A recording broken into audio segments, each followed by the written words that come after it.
എലിയെ കൊല്ലാൻ വേണ്ടി ചെന്നപ്പോൾ എലിയെ കാണുന്നില്ല. പലക തുറന്നു എലി രക്ഷപ്പെട്ട് പുറത്തുപോയി. ആ എലി എന്തിനാ പെട്ടിയിൽ പ്രവേശിച്ചത്? കപ്പ ഇപ്പോഴും കിടക്കുന്നുണ്ട്, കഴിക്കാനാവോ? കഴിച്ചാലും ഇല്ലെങ്കിൽ നേരം വെളുക്കുമ്പോൾ അവസ്ഥ എന്താ?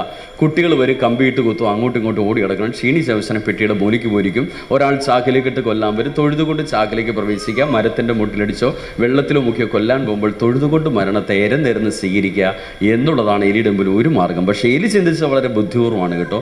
തൻ്റെ മുമ്പിൽ കണ്ട കപ്പ എലി ആദ്യം കൊണ്ട് കഴിച്ചു. ശക്തി ആർജിച്ചിട്ട് പ്രശ്നമായിട്ട് തോന്നിയ 1.5 ഇഞ്ച് കനമുള്ള പലക എലി തുറന്ന് പുറത്ത് കിടന്നു. അപ്പോൾ എലിയുടെ മുമ്പിൽ 2 ഓപ്ഷനാണ്. പെട്ടുവെന്ന് കരുതി രാത്രി മുഴുവൻ ടെൻഷൻ അടിച്ച് കൊല്ലാൻ വരുതാണ്ടുമ്പോൾ തൊഴുതുകൊണ്ട് മരണത്തെ എരന്നിരുന്ന് സ്വീകരിക്കാം, അല്ലെ രാത്രി തന്നെ ബുദ്ധിപൂർവ്വം തുറന്ന് രക്ഷപ്പെടാം. ഒന്നുകിൽ എരന്നിരുന്ന് ജീവിതം തീർക്കാം, അല്ലെ തുറന്ന് അവസാനിപ്പിക്കാം. നിങ്ങൾക്ക് ദേശം ഇറക്കണോ തുറക്കണമെന്ന് ആഗ്രഹിക്കുന്ന ആൾക്കാർ മാത്രം ഒന്ന് കൈവെക്കൂ. ഈശ്വര വളരെ ചിലർക്കൊക്കെ കൈവെക്കാനേ മടി. എന്നാ തുറക്കാനും സാർ വർഷം 19 ഇറക്കാൻ തുടങ്ങിയിട്ട്. തീരുമാനം നിങ്ങളുടേതാണ്. തുറക്കാൻ നിങ്ങൾക്ക് എന്താണ് വേണ്ടത്? അയ്യോ, തുറക്കാൻ എന്താണ് വേണ്ടെന്ന്? ശക്തിയോ? അത് എലിക്കല്ലേ. നമുക്ക് എന്താ വേണ്ടത്? എന്താണ്? എന്താ ചേച്ചി? എന്ത് ചിന്തയോ? അല്ല, അതിനെന്താ വേണ്ടത്? ചിന്തിക്കാൻ ബുദ്ധിയല്ല വേണ്ടത്. പ്രശ്നങ്ങൾ സോൾവ് ചെയ്യേണ്ടത് ശക്തി കൊണ്ടാണോ ബുദ്ധി കൊണ്ടാണോ? ആന മതകളെ വരുമ്പോൾ നിങ്ങൾ ശക്തി ഉപയോഗിക്കുകയോ ബുദ്ധി ഉപയോഗിക്കുകയോ? ബുദ്ധിപൂർവ്വമാണ്. ഞാൻ ഈ ബുദ്ധിയുടെ കാര്യം പറഞ്ഞപ്പോൾ ഒരു കഥ ഓർമ്മ വന്നത്. ക്ലാസ്സിലൊക്കെ സാധാരണ ഈ കഥ പറയുന്ന ഒരുപാട് ഇഷ്ടമാണ്. പക്ഷേ ഇവിടെ കഥ പറയാൻ വേണ്ടി എനിക്ക് തോന്നുന്നില്ല. കാരണം നിങ്ങളുടെ മുഖത്ത് നോക്കിയിട്ട് കഥ കേൾക്കാനുള്ള മൂടാണോ എന്ത് മൂടാണെന്ന് എനിക്ക് മനസ്സിലാവുന്നില്ല. അപ്പോൾ കഥ കേൾക്കാനുള്ള മൂഡ് നിങ്ങൾക്കുണ്ടെങ്കിൽ നിങ്ങൾ മുഖം ഒന്ന് മുകളിലേക്ക് താഴേക്കൊന്ന് ആക്കണം. ഒന്നാക്കിക്കേ ശക്തമായിട്ട്. എന്നിട്ടൊരു ശബ്ദം കൂടെ കേൾപ്പിക്കും. ഒരുമിച്ച് റെഡി സ്റ്റാർട്ട്. ഇനി കഥ ഇഷ്ടപ്പെടാൻ നിങ്ങൾ അപ്പം തന്നെ വിലയിരുത്തണം. അതെങ്ങനെയാണെന്നറിയോ? ആഹാ. അതെങ്ങനെയാണ്? ഒരുമിച്ച്. അത്ര വേണ്ട, അത് വേറെ വികാരമാണ്. ഞാൻ ചോദിച്ചൊരു സൈക്കോളജിക്കൽ മൂഡാണ് കേട്ടോ. നിങ്ങളത് സെക്സോളജിക്കൽ ആക്കരുത്. ചില ആൾക്കാരുടെ മൂഡ് നിങ്ങൾ കേട്ടായിരുന്നു. പലതും പുറത്തു വരും. അപ്പോൾ എന്തായാലും കഥ ഇങ്ങനെയായിരുന്നു. ഒരിക്കലും ഒരാൾ ആൽമര ചൂട്ടിൽ തൊപ്പി വിറ്റു. അദ്ദേഹത്തിൻ്റെ കയ്യിൽ നിന്ന് കുരങ്ങന്മാർ തൊപ്പി അടിച്ചുകൊണ്ട് പോയി. അദ്ദേഹം തൊപ്പി തിരിച്ച് മേടിച്ച് എങ്ങനെയായിരുന്നു? ഈ കഥ നിങ്ങൾ കേട്ടിട്ടുണ്ടോ? ഉണ്ടെന്നോ ഇല്ലെന്നോ? സാറ് കേട്ടിട്ടുണ്ടോ കഥ? വരൂ സാറേ, അവിടെ നിന്ന് സാറേ, അവിടെ നമുക്ക് രണ്ടുപേർക്ക് താഴെ ഇരിക്കാം. അത് സ്കൂളിൽ പഠിക്കുമ്പോൾ. എൻ്റെ പേര് തമ്പാൻ. ഞാൻ ഈ ശാഖയുടെ ശാഖാ കമ്മിറ്റിയാണ്. ഇവിടെ അടുത്ത് പെരുമ്പാടി തന്നെയാണ് വീട്. 4ലോ മറ്റോ പഠിക്കുമ്പോഴാണ് അബ്ദുള്ള എന്നൊരു പാഠം പഠിക്കാനുള്ളത്. ആ പാഠത്തിൽ അബ്ദുള്ള തൊപ്പി വിറ്റ് നടന്നപ്പോൾ വളരെ ക്ഷീണിതനായി ഒരു ആൽമരച്ചോട്ടിൽ ഇരിക്കുമ്പോഴാണ് ഒരു കുരങ്ങ് ആൽമരത്തിൽ നിന്ന് താഴെ ഇറങ്ങി അബ്ദുള്ളയുടെ തൊപ്പി, തലയിലിരുന്ന തൊപ്പി എടുത്തുകൊണ്ടുപോയി. ആ തൊപ്പി തിരിച്ചു വാങ്ങാൻ വേണ്ടിയിട്ട് ബുദ്ധിപൂർവ്വം അദ്ദേഹം ചെയ്തത് എന്താണെന്ന് വെച്ച് കഴിഞ്ഞാൽ, അദ്ദേഹം മറ്റൊരു തൊപ്പിയെടുത്ത് ദൂരേക്ക് എറിഞ്ഞു. അത് കണ്ട കുരങ്ങ് വീണ്ടും ശരിക്കും ആ തൊപ്പി വലിച്ചെറിഞ്ഞ സ്ഥലത്തേക്ക് തന്നെ ഇവര് ആ കഥ പറഞ്ഞ് മനസ്സിലാക്കുകയാണ്. കഥയുടെ മൂഡിൽ പറയണം. സാറിന് അത് പറയാൻ പറ്റാത്ത സാറിന് ആ മൂഡ് കിട്ടാം. നിങ്ങൾ ആ മൂടൊന്ന് കൊടുത്തേ. സാറ് കഥ പറയുമ്പോൾ പണ്ട് ഒരു തൊപ്പി വിൽപ്പനക്കാരൻ ഉണ്ടായിരുന്നു. അല്ലാതെ ഇങ്ങനെ കഥ പറഞ്ഞാൽ ഇരിക്കുന്നവർ കണ്ടം വഴി ഓടിക്കളയും. ഒരു ഫീല്, കഥയ്ക്കൊരു ഫീല് വേണം. കറക്റ്റ് അല്ലേ? അത് കേൾക്കണവർക്കൊരു ഇമ്പം തോന്നണം. പറയും, സാറിന് പറ്റും. അപ്പോൾ അങ്ങനെ പണ്ട് നടന്നൊരു കഥയാണിത്. നിങ്ങൾ ഏകദേശം ഇവിടെ ഇരിക്കുന്നതിൽ പലരും ജനിക്കാത്ത സമയത്താണ് ഈ കഥ നടക്കുന്നത്. അങ്ങനെ അദ്ദേഹം ആ തൊപ്പി വലിച്ചെറിഞ്ഞപ്പോൾ മേളിലിരുന്ന കുരങ്ങു അതുപോലെ തന്നെ ആവർത്തിച്ചു. അയാളുടെ കുരങ്ങിൻ്റെ കയ്യിലിരുന്ന തൊപ്പി അയാൾ എറിഞ്ഞ ആ തൊപ്പി കിടക്കുന്ന ഭാഗത്തേക്ക് വീണ്ടും ഈ കുരങ്ങൻ വലിച്ചെറിഞ്ഞപ്പോൾ അബ്ദുള്ള അതെടുത്ത് സ്വന്തം ബാഗിൽ വെച്ചു. Very good. നല്ല കൈ കൊടുക്കൂ. ഞാൻ എന്തിനാണ് സാറിനോട് കഥ പറയാൻ പറഞ്ഞറിയോ? എന്തുകൊണ്ടായിരിക്കും? കേട്ടില്ല? എന്തിനാണെന്നറിയില്ല. നിങ്ങൾക്ക് നല്ലൊരു ഒരു ഗുരുധർമ്മ പ്രചാരകനായി ഒരു പ്രഭാഷണമൊക്കെ തങ്ങൾക്കൊരു വേദിയിൽ പോയി നടത്തണമെങ്കിൽ നിങ്ങൾ ആദ്യം പഠിക്കേണ്ട നല്ല കഥ പറയാനാണ്. ലോകത്തിലെ ഏറ്റവും ബെസ്റ്റ് സ്റ്റോറി ടെല്ലേഴ്സിന് മാത്രമാണ് നല്ല പ്രഭാഷകരാകാൻ സാധിച്ചത്. നിങ്ങൾ കഥ പറയുന്നത് പോലെ തന്നെ കേൾക്കുന്നവർക്ക് രസകരമായിട്ടത് ഫീൽ ചെയ്യണം. നിങ്ങൾക്കൊരു കാര്യം അറിയാമെന്നുള്ളത് കൊണ്ട് മാത്രമാവില്ല, അത് നമ്മളുടെ ആൾക്കാരിലേക്ക് എത്തിക്കണം. അവിടെയാണ് ഒരു ധർമ്മ പ്രചാരകൻ ഉണ്ടാവുന്നത്. അതിന് പറയും ആചാര്യന്മാർ പറയുന്നത് ഒരു ഫോർമുല തന്നെ ഇങ്ങനെയാണ്: ആജിനോദീത ശാസ്ത്രാർത്ഥാൻ ശിഷ്യാൻ സാധയതേ സുധി സ്വയമാചരതേ ചൈവ സ ആചാര്യ ഇതി ഉച്ചത എന്ന് പറയും. അപ്പോൾ ഒരു നല്ല ആചാര്യനായി മാറുന്ന ഒരാളെപ്പോഴും ആജിനോദീത ശാസ്ത്രാർത്ഥാൻ എല്ലാ ശാസ്ത്രങ്ങളെക്കുറിച്ചും പഠിച്ചിട്ടുള്ള ആളായിരിക്കും. പഠിച്ചാൽ മാത്രം പോരാ, ശിഷ്യന്മാർക്കത് പറഞ്ഞു കൊടുക്കാൻ കഴിവുള്ള ഒരാളായിരിക്കും. പറഞ്ഞു കൊടുത്താൽ മാത്രം പോരാ, സ്വയമാചരതേ ചൈവ, സ്വന്തമായിട്ട് ജീവിതത്തിൽ പകർത്തി കാണിക്കുന്ന ആൾക്കാർ മാത്രമാണ്. പറച്ചിലുകാരെ ഒന്നും സമൂഹത്തിന് ആവശ്യമല്ല. കാരണം അവർക്ക് അവരുടെ ജീവിതത്തിൽ അത് അനുഭവിച്ച് അല്ലെങ്കിൽ പ്രാവർത്തികമാക്കി കാണുന്ന ആൾക്കാരോടൊപ്പം സഞ്ചരിക്കാനുള്ള ഇഷ്ടം. പ്രഭാഷകരോടൊപ്പം ഒരിക്കലും ഒരു സമൂഹം കടന്നു വരില്ല. പക്ഷേ അത് പ്രവർത്തിച്ച് കാണിക്കുന്നതോടൊപ്പം സമൂഹം ഫോളോ ചെയ്ത് വരുന്നുണ്ടാകും. നിങ്ങൾക്ക് ഏതും ആകണം? പറച്ചിലുകാർ മാത്രമാവണോ, പ്രവൃത്തി ചെയ്യുന്നവരാവണോ? പറയൂ. പ്രവൃത്തി ചെയ്ത്, അതുകൊണ്ടാണ് സ്വയം ആചരത ചെയ്യുക. അപ്പോൾ ഏറ്റവും നന്നായിട്ട് മനോഹരമായിട്ട് നിങ്ങൾ ആമയുടെ മുയലിൻ്റെയൊക്കെ കഥ പഠിക്കുന്ന കൂട്ടത്തിൽ അത് പറയുന്നത് കൂട്ടത്തിൽ നിങ്ങൾ പറയാൻ പഠിക്കും. നിങ്ങളുടെ കഥയും നിങ്ങൾ അനുഭവിച്ച കാര്യങ്ങളും നിങ്ങൾ പഠിച്ച കാര്യങ്ങളും ഏറ്റവും രസകരമായിട്ട് സദസ്സിനോട് അവതരിപ്പിക്കുമ്പോൾ അവരത് കേട്ടുകൊണ്ടിരിക്കും. ബോറിംഗ് ആയിട്ടുള്ളൊരു സദസ്സ് ഉണ്ടാവില്ല, ബോറിംഗ് ആയിട്ടുള്ള പ്രസംഗം മാത്രമേ ഉണ്ടാവുള്ളൂ. സദസ്സ് എപ്പോഴും ലൈവായിരിക്കും. സദസ്സിനെ കൂടുതൽ ആക്റ്റീവ് ആക്കേണ്ടത് ആരാണ്? ഒരു പ്രഭാഷകൻ്റെ കഴിവാണ്. കേൾക്കുന്നവർക്ക് വളരെ ഇമ്പമായിട്ട് രീതിയിൽ അവരുടെ ഒരു നിലവാരം മനസ്സിലാക്കിയിട്ട് നമുക്ക് എന്ത് ചെയ്യാൻ പറ്റണം? സംസാരിക്കണം. കടുകട്ടി സംസ്കൃത ശ്ലോകങ്ങളോ പഠിച്ച കാര്യങ്ങളോ പറയുമല്ല. ഏറ്റവും സിമ്പിളായിട്ട് നമുക്ക്, കൊച്ചുകുട്ടിയാണെങ്കിൽ നമ്മൾ കുറുക്കായിട്ട് കൊടുക്കണം. മുതിർന്നു കഴിയുമ്പോൾ ആ ഭക്ഷണത്തിൻ്റെ വ്യത്യാസം വരുന്നത് പോലെ തന്നെ ഭാഷയിലും വ്യത്യാസം നമുക്ക് വരുത്താൻ സാധിക്കണം.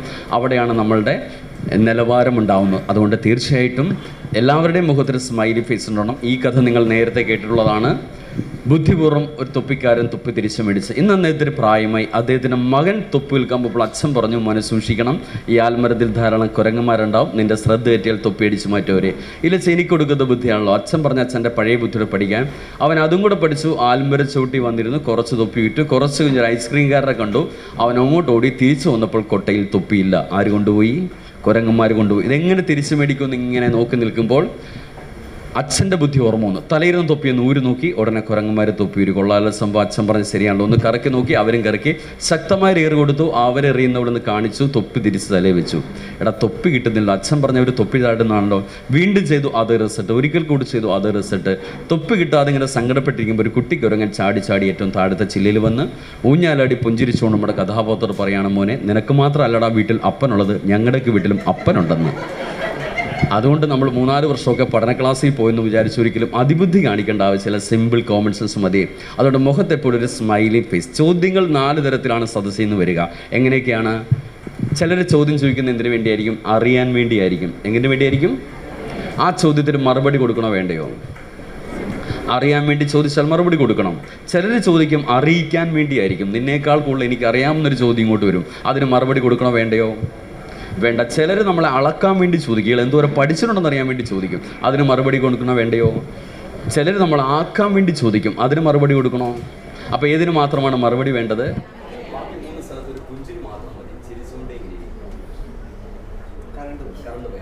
അപ്പോൾ നമ്മളെപ്പോഴും നമ്മളുടെ പ്രവൃത്തികളിൽ ഒരു കൃത്യത വരുത്താൻ സാധിച്ചാൽ അനാവശ്യമായിട്ട് വേദികളിൽ പോയിട്ടൊന്നും സംസാരിക്കാനോ മറുപടി കൊടുക്കാനോ വാഗ്വാദങ്ങൾക്കൊന്നും ആരും പോയില്ല, നമ്മൾ പോയില്ല. നന്നായി പഠിച്ച ഒരാൾ ഒരിക്കൽ പോലും ഈ 3 ചോദ്യങ്ങൾക്ക് ആൻസർ പറയുന്നുണ്ടാവില്ല. അറിയിക്കാനും അളക്കാനും ആക്കാനും ചോദിക്കുന്ന ചോദ്യങ്ങൾ സദസ്സിൽ നിന്ന് ഒരുപാട് വരും.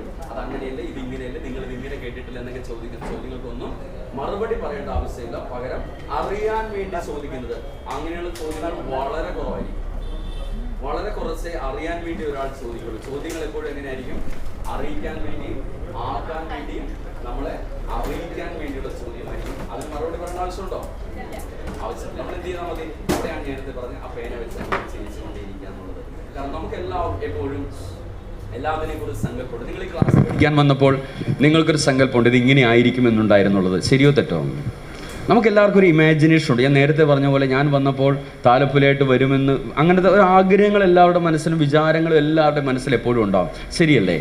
നമ്മളെ സംബന്ധിച്ചുള്ള സങ്കല്പം ഇങ്ങനെയാണ് അങ്ങനെയാണെന്നൊക്കെ ഒരു സങ്കല്പം എപ്പോഴും ഉണ്ട്. പക്ഷേ ഈ സങ്കല്പവും യാഥാർത്ഥ്യവും തമ്മിൽ എൻറ്റയർലി ഡിഫറൻ്റ് ആയിരിക്കും. നമ്മൾ ചിന്തിക്കുന്ന പോലെ ഒന്നും ആയിരിക്കില്ല ചിലപ്പോൾ റിയാലിറ്റി എന്ന് പറയുന്നത്. ഞാനൊരു കാര്യം ചോദിച്ചാൽ നിങ്ങൾ സത്യസന്ധമായിട്ട് മറുപടി പറയുന്നവരെന്ന് വിശ്വസിക്കുന്നു. പാഠശാലയിലുള്ളക്കാർ അങ്ങനെയാണല്ലോ.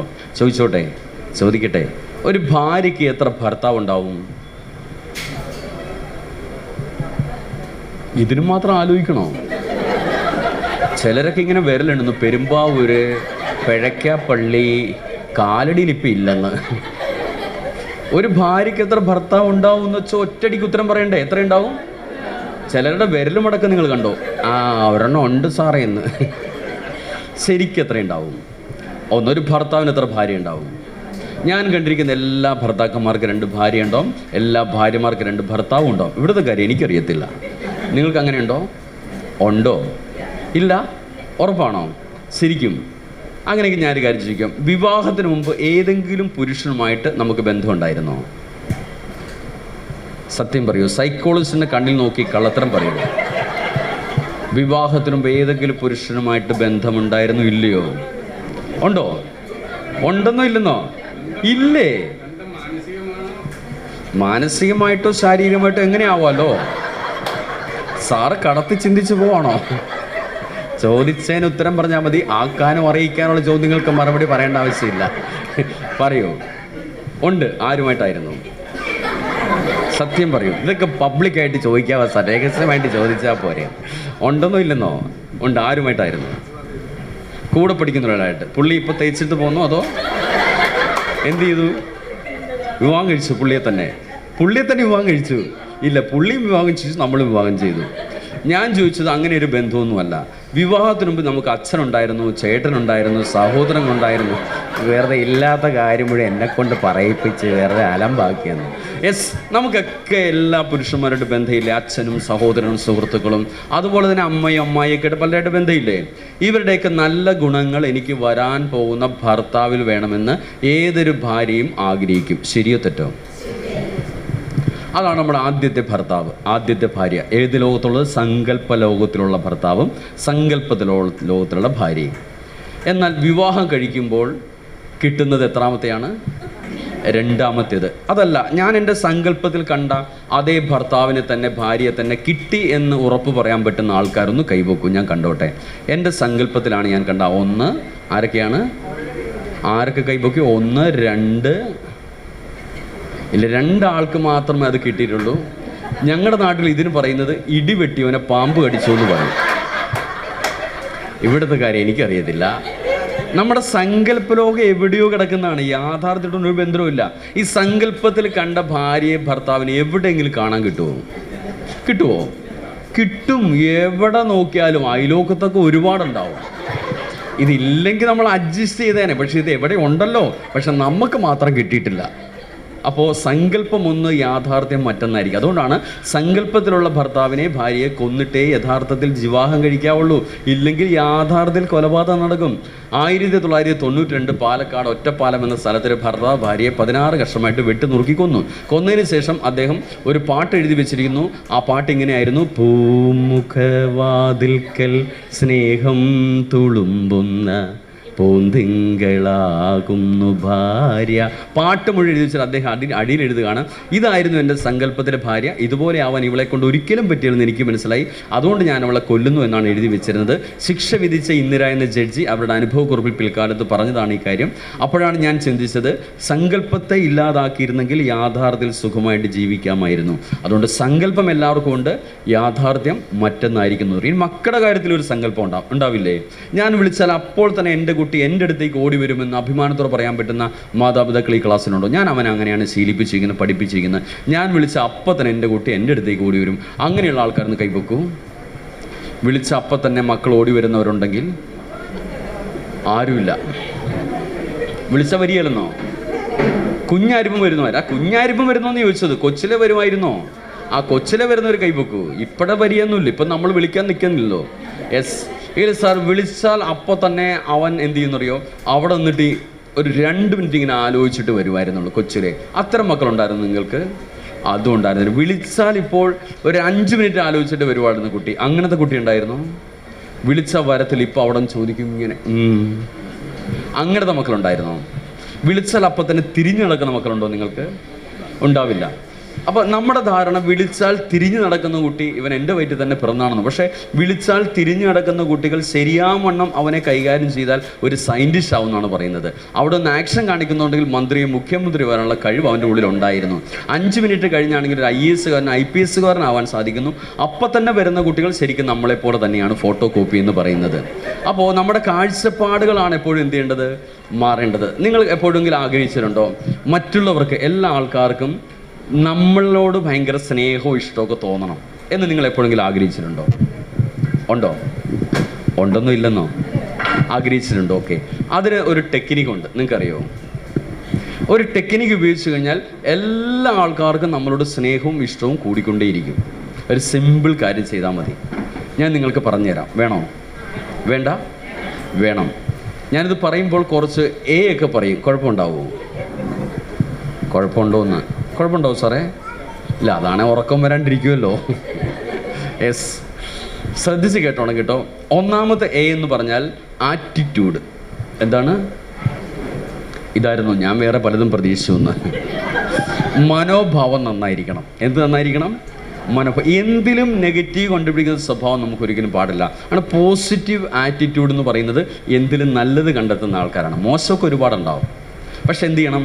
ഏതിലും പോസിറ്റീവ്. ചില ആൾക്കാരെ കണ്ടിട്ടുണ്ടോ എന്തിലും നെഗറ്റീവ് കണ്ടുപിടിക്കുന്ന ഒരാളാണ്. ഒരു നോട്ടീസ് അടിച്ച് മൊത്തം വായിച്ചതിന് ശേഷം അവരത് നോക്കിയിട്ട് അവസാനം എന്താ പറയുന്നറിയോ? ഇക്കൂന് കുനുപ്പില്ലെന്ന്. മുകളിലൂടെ പറക്കുന്ന വിമാനത്തിൻ്റെ ചിറകിൻ്റെ ഊട്ട വരെ കണ്ടുപിടിക്കുന്ന ആൾക്കാരുണ്ട്.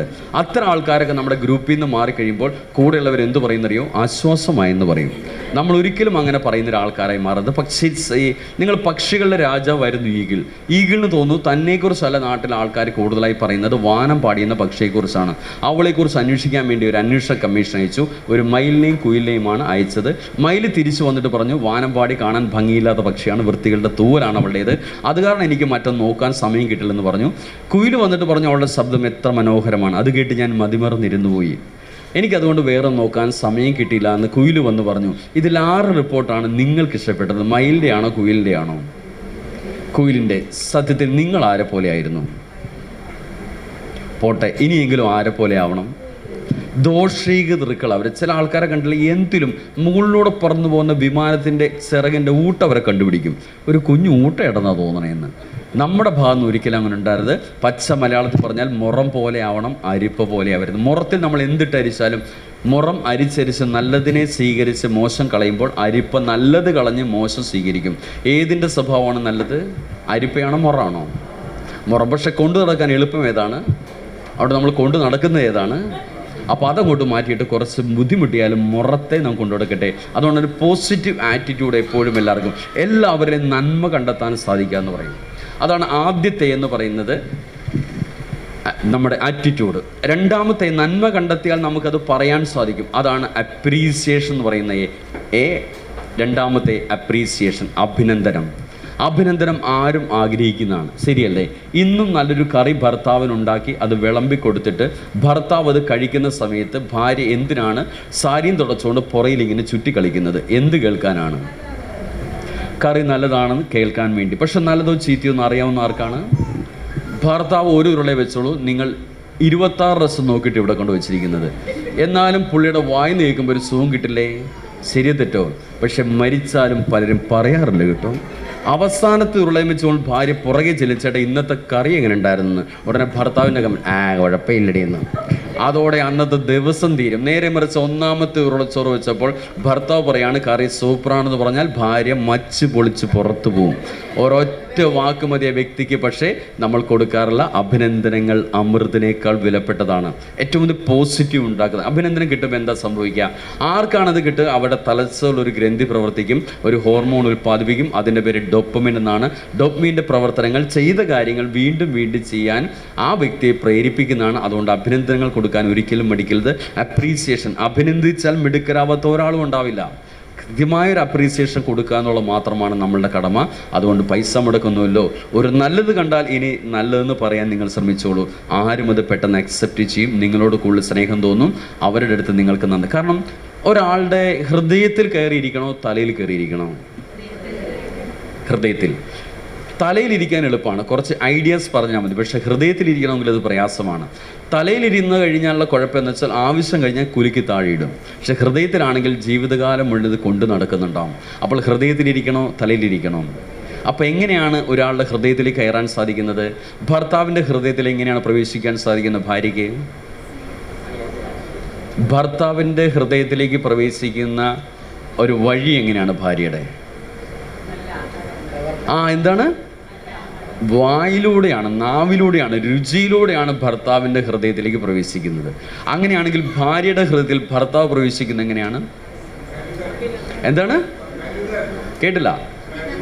കരുതലല്ല, ഹൃദയത്തിൽ പ്രവേശിക്കണമെങ്കിൽ വേറൊരു വഴി വേണം. എന്താണ് സാറേ? എവിടം വഴിയാണ്? ചെവിയിലൂടെയാണ്. ഒരു ദിവസം ഒരു സ്ത്രീ കേൾക്കാൻ ഇഷ്ടപ്പെടുന്ന 16,600 വാക്കുകളാണ്. പുരുഷന്മാർ വെറും 5,400 ഉള്ളൂ. അതുകൊണ്ടാണ് നിങ്ങൾ ഭർത്താവിനോട് കുറേ സംസാരിച്ചു കഴിഞ്ഞാൽ പിന്നെ പുള്ളി എന്ത് ചെയ്യുന്നറിയോ? കുറേ മൂള് മാത്രമേ കേൾക്കുന്നുള്ളൂ. സംഭവം ഇതാണ്. കാരണം ഭർത്താവ് ഇത്രേ കേൾക്കാൻ ആഗ്രഹിക്കുന്നു. ഭാര്യയ്ക്ക് 16,600 ഉണ്ട് കേൾക്കാനും പറയാനും ഇഷ്ടപ്പെടുന്നത്. അതുകൊണ്ടാണ് സംസാരിക്കുമ്പോൾ സ്ത്രീകളോട് കൂടുതൽ സംസാരിച്ചു കഴിഞ്ഞാൽ അവരുടെ ഹൃദയത്തിലേക്ക് പെട്ടെന്ന് എൻട്രി ഉണ്ടാവും. അതൊരു പോസിറ്റീവായിട്ട് കയറാൻ സാധിക്കും. അങ്ങനെയാണെങ്കിൽ ഒരാളുടെ ഹൃദയത്തിലാണ് കയറിയിരിക്കുന്നത്. കാരണം ഒരു ഭാര്യയും ഭർത്താവും എൻ്റെ അടുത്ത് കൗൺസിലിങ്ങിന് വന്നു. 56 വയസ്സ് ഭാര്യയ്ക്ക്, 60 വയസ്സ് ഭർത്താവിന്. ഞാൻ ഈ പ്രായത്തിൽ എന്തോ ഒരു കൗൺസിലിങ്ങിൻ്റെ ആവശ്യം, ജീവിതമൊക്കെ സന്തോഷകരമായി പോകുന്നില്ലേ? അപ്പോൾ ചോദിച്ചു, ഭർത്താവിന് എന്തെങ്കിലും ബുദ്ധിമുട്ടുണ്ടോ, തല്ലോ വഴക്കോ പ്രശ്നമൊക്കെ ഇപ്പോഴും ഉണ്ടോ? അതൊന്നുമില്ല, വളരെ ശാന്തനായ ഒരാളാണ്. ഞാൻ ചോദിച്ചു, പിന്നെന്താ കുഴപ്പം? ടൂർ കൊണ്ടുപോകാൻ വല്ല ആഗ്രഹമുണ്ടോ? ഭർത്താവ് കൊണ്ടുപോകണമെന്ന് ആഗ്രഹമുണ്ടോ? ഇനി ബർത്ത്ഡേക്ക് ഒരു സമ്മാനം മേടിച്ചെന്ന്, വെഡ്ഡിങ് ആനിവേഴ്സറിക്ക് എവിടെയെങ്കിലും ഭക്ഷണം കഴിക്കാൻ പോകണമെന്നൊക്കെ എന്തെങ്കിലും ആഗ്രഹം ഇപ്പോഴും മനസ്സിൽ കിടക്കുന്നുണ്ടോ? അപ്പോൾ ആ ചേച്ചി പറയാണ്, സാർ എന്നെ ടൂറും കൊണ്ടുപോകണ്ട, ബർത്ത്ഡേ സമ്മാനം വേണ്ട, ഒന്നും വേണ്ട. പിന്നെന്താ ചേച്ചിക്ക് വേണ്ടത്? പുള്ളി എന്നെ ഒന്ന് മനസ്സിലാക്കി കൂടെയെന്ന്. പുള്ളിക്ക് എന്നെ ഒന്ന് മനസ്സിലാക്കി കൂടെയെന്ന്. അറിയാം എനിക്കത് എൻ്റെ ഭാര്യയാണെന്നും ഭർത്താവാണെന്നും. പക്ഷേ അറിയുന്നത് കൊണ്ട് മാത്രമായില്ല കേട്ടോ, മനസ്സിലാക്കണം. ഞാൻ ചേച്ചിക്ക് എന്താ പറ്റിയത്? എൻ്റെ അമ്മാവൻ മരിച്ചു സാർ കഴിഞ്ഞ ആഴ്ച. ഈ പുള്ളി എന്നെ കാണാൻ വിട്ടില്ല. പുള്ളിയുടെ അമ്മാവനുമായിട്ട് പുള്ളി ഉടക്കാം. അതുകൊണ്ട് നിൻ്റെ അമ്മാവനെ കാണാൻ നീയും പോകണമെന്നാണ് പുള്ളി പറയണത്. എൻ്റെ അമ്മാവനും ഞാനും തമ്മിലുള്ള വൈകാര്യം എന്ന് പുള്ളിക്കറിയില്ലോ സാറ്. പുള്ളിക്ക് എന്നെ ഒന്ന് മനസ്സിലാക്കി കൂടെ? അപ്പോൾ ജീവിതത്തിൽ എല്ലാ സുഖങ്ങളും സൗകര്യങ്ങളും സന്തോഷങ്ങളും എല്ലാം ഉണ്ടായിട്ടും പരസ്പരം മനസ്സിലാക്കാതെ ജീവിക്കുന്ന അനേകം കുടുംബങ്ങളുണ്ട്. ഇതുപോലെ കഴിഞ്ഞ വർഷം ഒന്നൊരു ഫാമിലി ഉണ്ടായിരുന്നു. ഏകദേശം ഒരു 58-60 വയസ്സുള്ളൊരു സ്ത്രീയാണ് കേട്ടോ. ഭർത്താവിനും 15 വയസ്സുണ്ട്. വന്ന് കുറേ നേരം സംസാരിച്ചിട്ടും പ്രശ്നങ്ങളൊന്നും എന്താണെന്ന് പറയുന്നില്ല. അപ്പോൾ എന്നോട് ആ ചേച്ചി പറഞ്ഞു, എനിക്കൊന്ന് ഒറ്റയ്ക്ക് സംസാരിക്കണമെന്ന് പറഞ്ഞു. അപ്പോൾ ഭർത്താവിനെ പുറത്താക്കിയിട്ട് ഒറ്റയ്ക്ക് സംസാരിച്ചപ്പോൾ എന്നോട് പറയുന്നത്, സാർ എനിക്ക് മറ്റൊന്നും വേണ്ട, എനിക്കൊന്ന് ബന്ധം വേർപിരിഞ്ഞാൽ മതി സാർ. ഞാൻ വെച്ചാൽ അതെന്ത് പറ്റി? ഈ പ്രായത്തിൽ വേർപിരിഞ്ഞൊരു ചേച്ചി എങ്ങോട്ടാണ് പോകുന്നത്? സ്വന്തം വീട്ടിലേക്ക് പോകാൻ പറ്റുമോ? സ്വന്തം വീടൊന്നുമില്ല സാർ, ഞങ്ങൾ പ്രേമിച്ച് വിവാഹം കഴിച്ച ആൾക്കാരാണ്, വീട്ടിൽ നിന്ന് അന്ന് ഇറങ്ങി പോകുന്നതാണ്. പിന്നെ ചേച്ചി ഇത് എങ്ങോട്ടാണ് പോകാൻ പോകുന്നത്? എങ്ങോട്ട് പോയില്ലെങ്കിലും എനിക്കൊന്ന് സ്വസ്ഥമായിട്ടിരിക്കണം സാർ. ഞാൻ ചോദിച്ചു, എന്താ ചേച്ചിയുടെ പ്രശ്നം? സാറ്, ഞാനും എന്നെ പുള്ളി കാണുന്നത് ഒരു പാട്ട് പാടുന്ന വേദിയിൽ വെച്ചിട്ടാണ്. എൻ്റെ പാട്ടാണ് പുള്ളിക്ക് ആദ്യം ഇഷ്ടപ്പെട്ടത്. അങ്ങനെ പാട്ടിനെ ഇഷ്ടപ്പെട്ടു, പാട്ടിനെ പ്രണയിച്ച പുള്ളി എന്നെയും പ്രണയിച്ചു. പിന്നെ ഞങ്ങളൊരു 4-5 വർഷക്കാലം അങ്ങനെ പ്രണയിച്ച് കിടന്നു. വീട്ടുകാർ വെറുപ്പിച്ച് ഇറങ്ങിപ്പോയിട്ട് വിവാഹം കഴിച്ചു. വിവാഹത്തിൻ്റെ അന്ന് മുതൽ പിന്നെ എനിക്ക് പാടേണ്ടി വന്നിട്ടില്ല സാർ. പുള്ളി എൻ്റെ വാ തുറപ്പിച്ചിട്ടില്ല. പിന്നെ എനിക്ക് തോന്നി ബന്ധം വേർപെടുത്താവുന്നു. പക്ഷെ അതിനോടൊക്കെ 2 പെൺമക്കളുണ്ടായി സാർ. പിന്നെ ഞാൻ മക്കൾക്ക് വേണ്ടി ജീവിക്കാൻ തുടങ്ങി. അവരുടെ സന്തോഷത്തിലായിരുന്നു എൻ്റെ സന്തോഷം. ഇപ്പോൾ അവരെ ഞാൻ വിവാഹം കഴിച്ച് അയച്ചു സാർ. ഇളയ മകളെ വിവാഹം കഴിച്ചു. അവർ സ്വസ്ഥമായിട്ട് സുഖമായിട്ട് ജീവിക്കും സാർ. ഇനി എനിക്കൊന്ന് ബന്ധം വേർപെടുന്നു. ഞാൻ ചോദ്യം, എന്തിനാ? എനിക്കൊന്ന് പാടണം സാർ, ഒന്ന് പാടിയിട്ടാണെങ്കിലും മരിക്കണം സാർ. നമുക്കൊരു പക്ഷേ തമാശ തോന്നും. ഞാൻ ഏറ്റവും നല്ല അഡ്വക്കേറ്റിനെ കണ്ട ബന്ധം ഡിവോഴ്സ് ആയി കൊടുത്തു. തെറ്റോ ശരിയൊന്നും എനിക്കറിയില്ല. പക്ഷേ ഇങ്ങനെ ജീവിക്കുന്ന എത്രയോ കുടുംബങ്ങളുണ്ടാവും. എല്ലാവിധ സംവിധാനങ്ങളും എല്ലാ സംഗതികളും ഉണ്ടെങ്കിൽ പോലും മനസ്സിൽ സന്തോഷമില്ലാതെ പോകുന്നു. അതുകൊണ്ട് അറിയുന്നതിനേക്കാൾ ഇമ്പോർട്ടൻ്റ് ആണ് കേട്ടോ മനസ്സിലാക്കുക എന്നുള്ളത്. നിങ്ങൾക്ക് ഒരാളെ അറിയുന്ന ഒരാളുടെ കൂടെ ജീവിക്കാനാണോ ഇഷ്ടം? നിങ്ങളെ മനസ്സിലാക്കിയ ആളുടെ കൂടെ ജീവിക്കാനാണ് ഇഷ്ടം? അപ്പോൾ എല്ലാവരും ആഗ്രഹിക്കുന്നത് മറ്റൊന്നുമല്ല, പകരം എന്താണ്, നമ്മളെ മനസ്സിലാക്കി അതേ തരത്തിൽ നമ്മളോട് പെരുമാറുന്ന ആൾ, നമ്മുടെ പരിമിതികളും നമ്മുടെ കഴിവുകളും ഒക്കെ തിരിച്ചറിഞ്ഞ് പെരുമാറുന്ന, ഇത് മിക്കവാറും നോക്കൂ, എല്ലാ കാര്യങ്ങളും അപ്രീസിയേഷൻ കൊടുക്കുന്ന, എല്ലാ കാര്യങ്ങളും നന്നായി പ്രവർത്തിക്കുന്ന ഒരാൾ പോലും വീട്ടിൽ ചെന്നാൽ മറ്റുള്ളവരുടെ മുമ്പിൽ വെച്ചിട്ട് ഭാര്യയെ കളിയാക്കും, വെറുതെ തമാശയ്ക്ക് പോലും കളിയാക്കിക്കൊണ്ടിരിക്കും. അപ്പോൾ ആ വ്യക്തിയുടെ മാനസികാവസ്ഥ എന്താണ്? ഒരു സ്ഥലത്ത് പോലും ഒരു അഭിനന്ദനം കിട്ടാതെ ജീവിക്കുന്ന ഒരു വ്യക്തിയെ സംബന്ധിച്ചിടത്തോളം ഒരിക്കൽ പോലും ഈ ഹോർമോൺസ് ഉണ്ടായിട്ടുള്ള ആഹ്ലാദം എന്തെന്ന് അറിഞ്ഞിട്ടുണ്ടാവില്ല. പിന്നെ ഇങ്ങനെ അഭിനയിക്കുകയാണ്. പല ഭാര്യമാരും വീട് വിട്ട് പോകാത്തത്, തിരിച്ചു പോകാത്തത് എന്തുകൊണ്ടാണെന്നറിയോ? എന്നെങ്കിലും ഭർത്താവ് ഈ സ്വഭാവമൊക്കെ ഒന്ന് മാറ്റിവെച്ചിട്ട് നന്നായിട്ട് എൻ്റെ കൂടെ വരുമെന്ന് വിചാരിച്ചിട്ടല്ല. ഞാൻ തിരിച്ച് എന്നാൽ എൻ്റെ അച്ഛനും അമ്മയ്ക്കൊരു വിഷമാവും, എൻ്റെ സഹോദരനൊരു വിഷമാവും എന്ന് കരുതിയിട്ട് മാത്രം പോകാത്തതാണ് കേട്ടോ. അല്ലാണ്ട് ഇതൊന്നും നന്നായി കിട്ടുമെന്ന് വിചാരിച്ചിട്ടല്ല കേട്ടോ. അപ്പം അതുകൊണ്ട് എന്നെക്കൊണ്ട് മറ്റൊരാൾക്കൊരു പ്രോബ്ലംസ് ഉണ്ടാവരുതെന്ന് കരുതിയിട്ടാണ്. അപ്പം അതുകൊണ്ടാണ് ജീവിതത്തിൽ എപ്പോഴും അറിയുന്നതിനേക്കാൾ നന്നായിട്ട് എന്ത് വേണം? മനസ്സിലാക്കാൻ നമുക്ക് സാധിക്കട്ടെ. എന്താണെന്ന് മനസ്സിലാക്കുക, ചോദിക്കാം. പരസ്പരമുള്ള കമ്മ്യൂണിക്കേഷനിൽ ഏറ്റവും പ്രധാനപ്പെട്ടതാണ് ജീവിതത്തിൽ. ഇത് വലിയ വലിയ സംവിധാനങ്ങളൊന്നും ഇല്ലെങ്കിൽ പോലും കുടുംബത്തിൽ ഏറ്റവും സന്തോഷവും സമാധാനവും ഒക്കെ നിലനിൽക്കാൻ സാധിക്കുന്നതാണ്. അതുകൊണ്ട് നല്ലത് കണ്ടാൽ നല്ലത് പറയുക. ഒരു അപ്രീസിയേഷൻ എപ്പോഴും നല്ലതാണ്. എന്തെങ്കിലും ഒരു സാരി ഉടുത്ത പറഞ്ഞോളൂ, കൊള്ളാം കേട്ടോ, നീ നല്ല സെലക്ഷൻ നന്നായിട്ടുണ്ട്. ഒരു വാക്ക് അവർക്ക് കിട്ടുന്ന ഒരു വലിയൊരു പ്രോഗ്രസീവ്. നമ്മൾ വെറുതെ കുറേ പണം കൊടുത്തു, അത് കൊടുത്തു, ഇത് കൊടുത്തു ഒക്കെയാണ് സന്തോഷം ഉണ്ടാക്കാൻ ശ്രമിക്കുന്നത്. ഈ ഹോർമോൺസ് ഉണ്ടാക്കുന്ന, ഡോപ്പമിൻ ഉണ്ടാക്കുന്ന എന്താണ്? ഏറ്റവും കൂടുതൽ ആഹ്ലാദമാണ്. അതുപോലെ ആഹ്ലാദം ഉണ്ടാക്കാൻ പറ്റിയ വേറെ ഒരു പ്രോസസ്സും ഉണ്ടാവില്ല. അതുകൊണ്ട് നിങ്ങൾ പരസ്പരം അങ്ങോട്ടും ഇങ്ങോട്ടും നോക്കിയിട്ട് എന്ത് ചെയ്യുക? ഒരു അഭിനന്ദനം കൊടുക്കൂ. ഒന്ന് ഷെയ്ക്ക് ഹാൻഡ് കൊടുത്തിട്ട്, അയ്യോ അടുത്തിരിക്കുന്ന ആൾക്കൊരു അപ്രീസിയേഷൻ കൊടുക്കൂ. അങ്ങനെ പറയരുത്. നിങ്ങൾ നോക്കിയിട്ട് പറയൂ. എന്തെങ്കിലും അവരുടെ നോക്കിയിട്ട് ആഭരണങ്ങളോ ഡ്രസ്സോ അല്ലെങ്കിൽ ഡ്രസ് കോഡോ എന്തെങ്കിലും നോക്കിയിട്ട് സ്പെസിഫിക് ആയിട്ട് പറയും. നിങ്ങൾ ഒരാളെ വാച്ച് ചെയ്തിട്ട് വേണം കേട്ടോ സ്പെസിഫിക് ആയിട്ടൊരു അപ്രീസിയേഷൻ കൊടുക്കും. കണ്ടിട്ട് നിങ്ങൾക്ക് ഇതറിയാവുള്ളൂ, ഈ പ്ലാസ്റ്റിക് മാത്രമേ നിങ്ങൾക്കറിയാവുള്ളൂ. വെറുതെ ഒരാളെ നോക്കിയിട്ട് കൊള്ളാം, ഇത് അപ്രീസിയേഷൻ ആണോ? അല്ല, സ്പെസിഫിക് ആയിട്ട് നമുക്ക് കണ്ടെത്താൻ സാധിക്കട്ടെ. കൂടെ ഇരിക്കുന്ന ഒരാളെ നമുക്ക് ഏറ്റവും മനോഹരമായിട്ട് അവരുടെ ഒരു അവസ്ഥ മനസ്സിലാക്കി കൊടുക്കാൻ സാധിച്ചാൽ വേറെങ്ങും കിട്ടാത്തൊരു സംഗതിയല്ല അപ്രീസിയേഷൻ എന്ന് പറയുന്നത്. നമ്മുടെ പഠന ക്ലാസ്സിലൊക്കെ വന്ന് കണ്ടുമുട്ടുമ്പോൾ നമ്മൾ പെരുമാറുമ്പോഴൊക്കെ ഒരു ചെറിയ സാധനം, നിങ്ങൾക്ക് പൈസ മുടക്കൊന്നുമില്ലോ, അങ്ങോട്ടും ഇങ്ങോട്ടും കൊടുക്കുന്നെങ്കിൽ ഇവർക്ക് ഏറ്റവും അധികം പോസിറ്റീവ് വൈബ് ഉണ്ടാവും. നമ്മുടെ ക്ലാസ്സിൽ ഇത് കുറേ മസിലും പിടിച്ച് കുറേ സംഗതി ഉണ്ടാവും. ശരിക്കും പലരും പൊസിഷൻ സ്ട്രക്കാണ്. ഞാൻ ഭയങ്കര സംഭവമാണ്, നിങ്ങൾ ഭയങ്കര സംഭവമായിരിക്കും എവിടെ? നിങ്ങളിൽ ഒതുങ്ങി നിൽക്കുമ്പോൾ. പക്ഷെ പുറത്തേക്ക് ഇറങ്ങി കഴിഞ്ഞാൽ പിന്നെ സംഭവമൊന്നും അല്ല കേട്ടോ. അങ്ങനെ സംഭവമാണെന്ന് വിചാരിക്കുന്ന ആൾക്കാർ ആരും എന്ത് പറയുന്നൊരു മറ്റേ സമൂഹം ഇവർ സാധനമാണെന്ന് പറയും. നമ്മളൊരു സംഭവമാണ് നമ്മളല്ല പറയേണ്ടത്, സമൂഹമാണ് പറയേണ്ടത്. സമൂഹമാണ് സർട്ടിഫിക്കറ്റ് തരേണ്ടത്. ഒരു ഭർത്താവ് ഏറ്റവും നല്ല മിടുക്കനാണെന്നും പൊതുപ്രവർത്തകരല്ല പറയേണ്ടത്. സർട്ടിഫിക്കറ്റ് കൊടുക്കേണ്ട സ്വന്തം ഭാര്യയാണ്. ഭാര്യയുടെ സർട്ടിഫിക്കറ്റ് കിട്ടാത്ത പുറത്തിറങ്ങി പ്രവർത്തിക്കുന്ന ഭർത്താക്കന്മാർക്ക് വല്ല വിലയുണ്ടാവുമോ? ഏത് സംഘടന കൊടുത്തിട്ടും ഏത് സമുദായം കൊടുത്തിട്ടും ഒരു കാര്യം ഉണ്ടാവില്ല. ഒരു സർട്ടിഫിക്കറ്റ് അവിടെ നിന്ന് കിട്ടണം. അപ്പോൾ അവിടെ നമുക്ക് എന്ത് ചെയ്യാൻ സാധിക്കണം? ഒരു പോസിറ്റീവ് വൈബ് ഉണ്ടാക്കാൻ സാധിക്കണം, ഏറ്റവും നന്നായിട്ട് തന്നെ. അതുകൊണ്ട് ആദ്യത്തെ വാക്കിതാണ് അപ്രീസിയേഷൻ എന്ന് പറയുന്നത്. രണ്ടാമത്തെ എ. മൂന്നാമത്തെ എ എന്ന് പറഞ്ഞാൽ അറ്റൻഷൻ. എന്താണ് അറ്റൻഷൻ എന്ന് വെച്ചാൽ? അറ്റൻഷൻ, ശ്രദ്ധ. അപ്പോൾ കോൺസെൻട്രേഷനോ? കോൺസെൻട്രേഷൻ എന്താണ്? അറ്റൻഷൻ ശ്രദ്ധയാണ്. കോൺസെൻട്രേഷൻ അപ്പോൾ എന്താണ്? കോൺസെൻട്രേഷൻ എന്ന് പറഞ്ഞാലും ശ്രദ്ധയല്ലേ? പക്ഷേ അറ്റൻഷനും കോൺസെൻട്രേഷൻ തമ്മിൽ വ്യത്യാസം എന്താണ്? കോൺസെൻട്രേഷൻ കൂടുമ്പോൾ അറ്റൻഷൻ കുറഞ്ഞു പോകും, അറ്റൻഷൻ കൂടുമ്പോൾ കോൺസെൻട്രേഷൻ കുറയും. നമ്മൾ മൊബൈലിൽ തന്നെ നോക്കി നിൽക്കുമ്പോൾ കോൺസെൻട്രേഷൻ ഉണ്ട്, പക്ഷേ ചുറ്റുപാടുമുള്ള കാര്യങ്ങൾ നമ്മൾ അറിയില്ല. ശരിയല്ലേ? അപ്പോൾ കോൺസെൻട്രേഷൻ കൂടിയപ്പോൾ അറ്റൻഷൻ കുറഞ്ഞു.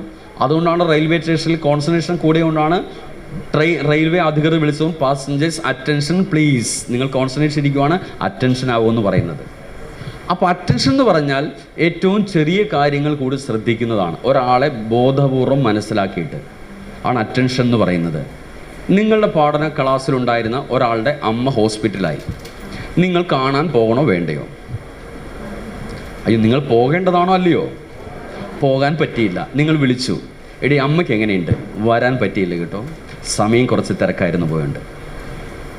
എന്തെങ്കിലും ആവശ്യമുണ്ടെങ്കിൽ പറയണം, പൈസയോ എന്തെങ്കിലും കാര്യമുണ്ടെങ്കിൽ പറയണം, ആവശ്യമുണ്ടെങ്കിൽ എന്ന് പറയുമ്പോൾ നിങ്ങളുടെ കയ്യിൽ കൊടുക്കാനുണ്ടായിട്ടോ അല്ലെങ്കിൽ കൊടുക്കാൻ വേണ്ടിയോ അല്ല പറഞ്ഞത്. പക്ഷെ ആ ഒരു ചോദ്യത്തിൽ അവർക്ക് തോന്നും ഇവർക്ക് എന്നോട് ഭയങ്കര സ്നേഹമുണ്ടെന്ന് തോന്നും.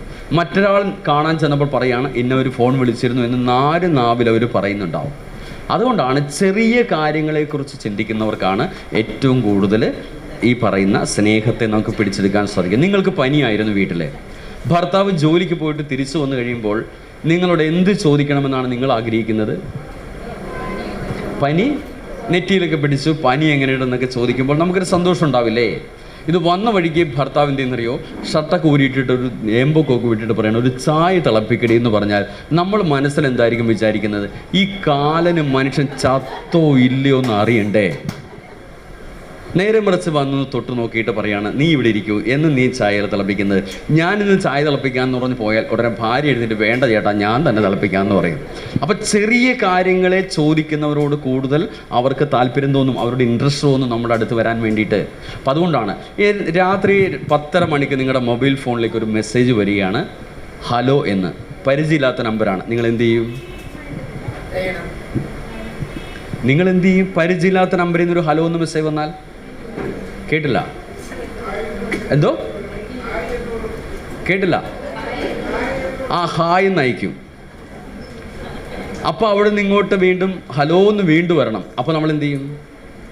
പരിചയമില്ലാത്ത നമ്പറാണെങ്കിൽ ആരാണെന്ന് ചോദിക്കും, ചോദിച്ചിട്ട് മറുപടിയില്ല, പിന്നെ നിങ്ങൾ മെസ്സേജ് അയക്കുമോ? പുരുഷന്മാരാണെങ്കിൽ വീണ്ടും വേണം വിളിച്ചു നോക്കും. പക്ഷെ സ്ത്രീകൾ മെസ്സേജ് അയക്കില്ല. പിറ്റേ ദിവസം രാത്രി വീണ്ടും 10:30 മണിക്ക് മെസ്സേജ് ഊണ് കഴിച്ചോ എന്ന്. അപ്പോൾ നിങ്ങൾ എന്ത് ചെയ്യും? നിങ്ങൾ ശ്രദ്ധിക്കില്ല, കാരണം പരിചയമില്ലാത്ത നമ്പറിൽ നിന്നാണല്ലോ. പക്ഷെ എന്നാലും മനസ്സിൽ ഇങ്ങനെ കിടക്കും, ഇതാരായിരിക്കും എൻ്റെ ചെറിയ ചെറിയ കാര്യങ്ങൾ ചോദിക്കുന്നത്? അടുത്ത ദിവസം രാത്രി വീണ്ടും 10:30 മണിക്ക് മെസ്സേജ് ഉറങ്ങാൻ കിടന്നോ എന്ന്. ഇതാരാണ് ഇങ്ങനെ കുഞ്ഞു കുഞ്ഞു കാര്യങ്ങളൊക്കെ ചോദിച്ചുകൊണ്ടിരിക്കുന്നത്?